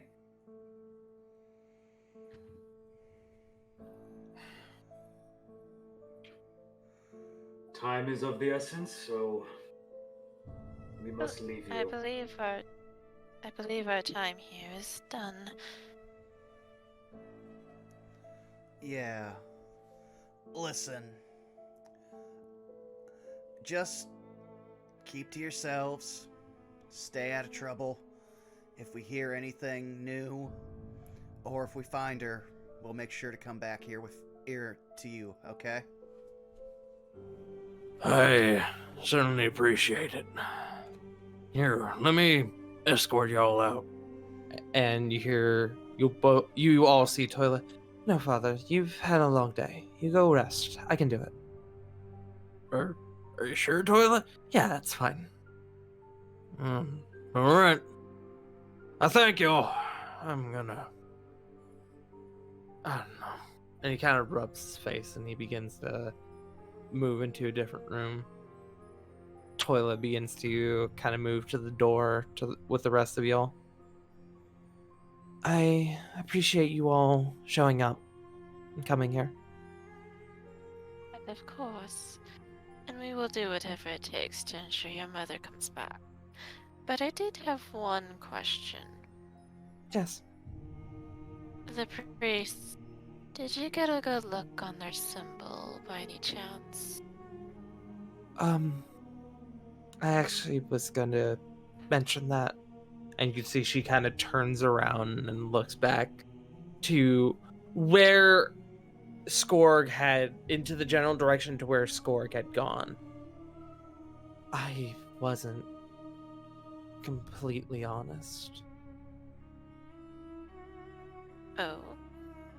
How? I mentioned that the priest had gone around and they've been going into homes and blessing them.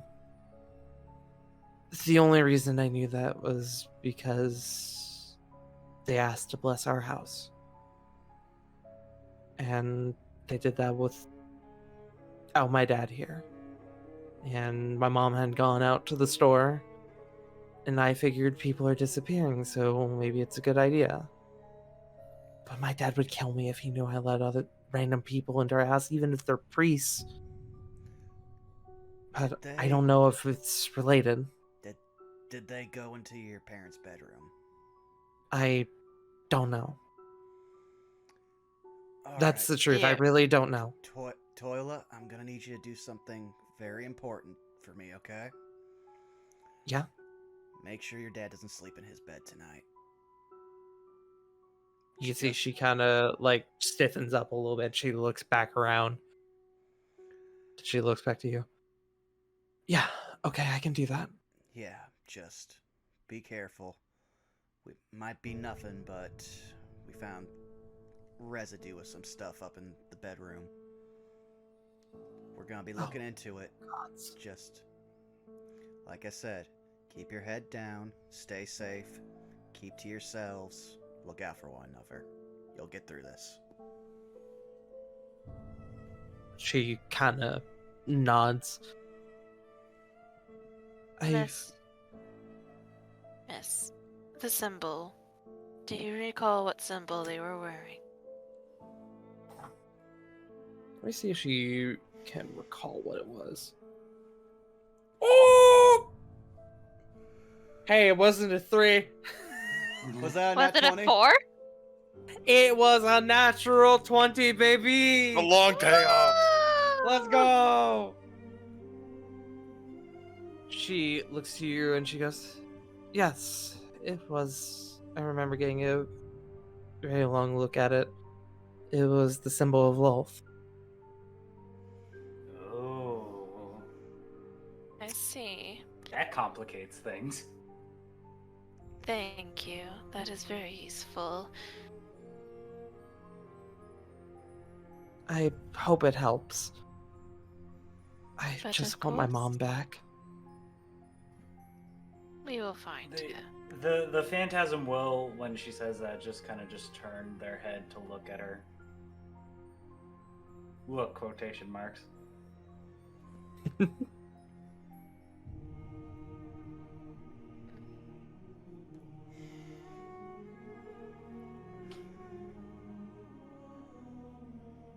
All right, guys. Blaine's- Can I be the last one out? Yeah. Of course. Right, when the rest of the party has left and the phantasm is just looking at Toila, the voice will drop for a second and just be like, I meant what I said. It's a promise. And the phantasm will walk out. She gives you a small smile and kind of a bit of a bow as you begin to leave.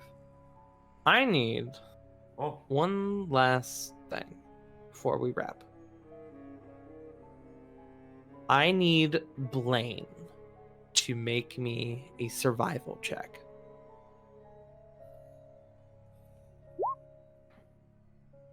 pretty That's good. 17. Pretty good.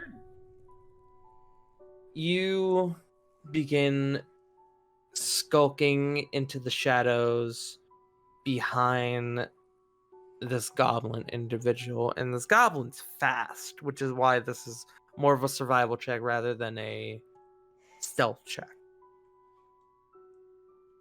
You watch as the house that you saw the priest exit a bit earlier, you watch as the goblin, with extreme nimbleness and a sense of almost grace, scales some like scaffolding and like a back porch on the house itself, and you watch as they open up a second floor window and crawl inside. And as they vanish from sight, that is where we're going to wrap up our first session of A Web of Deceit. All right. Wait, no, I want to keep going. No. Especially what you just dropped. Oh, you gave me so many bad signs. I need to talk about them. Well, you Next can't time. trust Oh mold. my You god. can't trust mold. I picked a good bait tonight. Yeah. It's not. Hey, I want a refund. This bait is moldy. Listen, you're poor. You're poor. You're in college. Eat the moldy food. Eat the moldy food. The quote of the session goes to the furry tart with the quote, "You finger the mold." That will not be the YouTube title. No. No, But- that was good. Jesus. I'm so glad y'all enjoyed. I'm so glad y'all enjoyed. And just think, we have 3 whole other sessions. Yay. I'm at Maybe a 4, loss. depending on how on our rate of progress. True. I also just remembered I need to mark down. I used a spell. Curse you, your usefulness, primeval awareness. I use a spell too. Also, I don't know why it says spell save DC 15 when my save is 8 plus 5 plus 3, which is 16. So, meh. I thought it said 16. It did say 16, I'm pretty sure. It says spell save DC 15 at the bottom of. Oh wait, I'm looking at detect magic. I'm a fucking idiot. I was like, yo, it was 16. What do you mean? My brain is not braining good. Never mind. It's all good. But thank you all for joining us tonight. I hope you all out there in the audience enjoyed the first session of A Web of Deceit. This has been I've had the material for this for a long time. I just is remained relatively untouched. And I hope you all will enjoy us as over the next couple of Thursdays, the next few Thursdays, the party will begin to continue to unravel this mystery that has cursed Kara-Goah. But with that being said, Well, Tart, suppose we above should game, I think people are enjoying it. We had a bunch of follows that I couldn't say during the stream, so yeah. Nice. well, fucking good. If that's the case, let's go ahead and do outros. I'll start if that's cool with everyone. Go right ahead. Sure. Sure. If you want to see more of the storytelling goodness from the Farting Tart, you can find me at twitch.tv/Farting Tart, where I do D&D, I do variety games. I run a long-term game on Sundays called War of the Shattered Sun, where our party was also recently involved in some political intrigue revolving around a dragon that was less spooky, but just as dangerous, if not more so. So, if you want to see some of that, we stream on my channel, twitch.tv/FrankTart, every Sunday at 7:30 p.m. Eastern Standard Time. Make sure to tune in for that. We also have other games such as The Curse of Strahd every other Tuesday.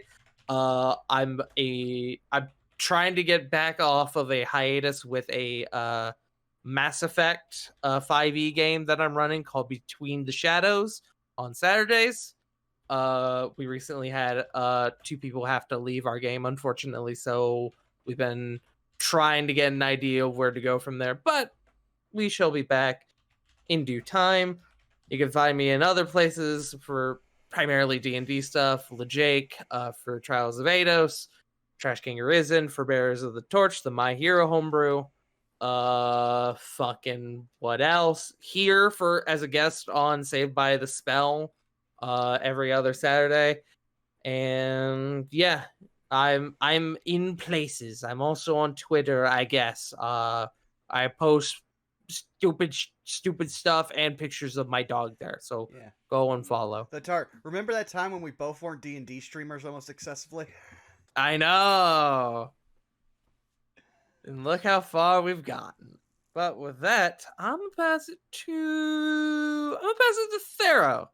That's me. Hello. Yep. Oh God, I love playing Batman.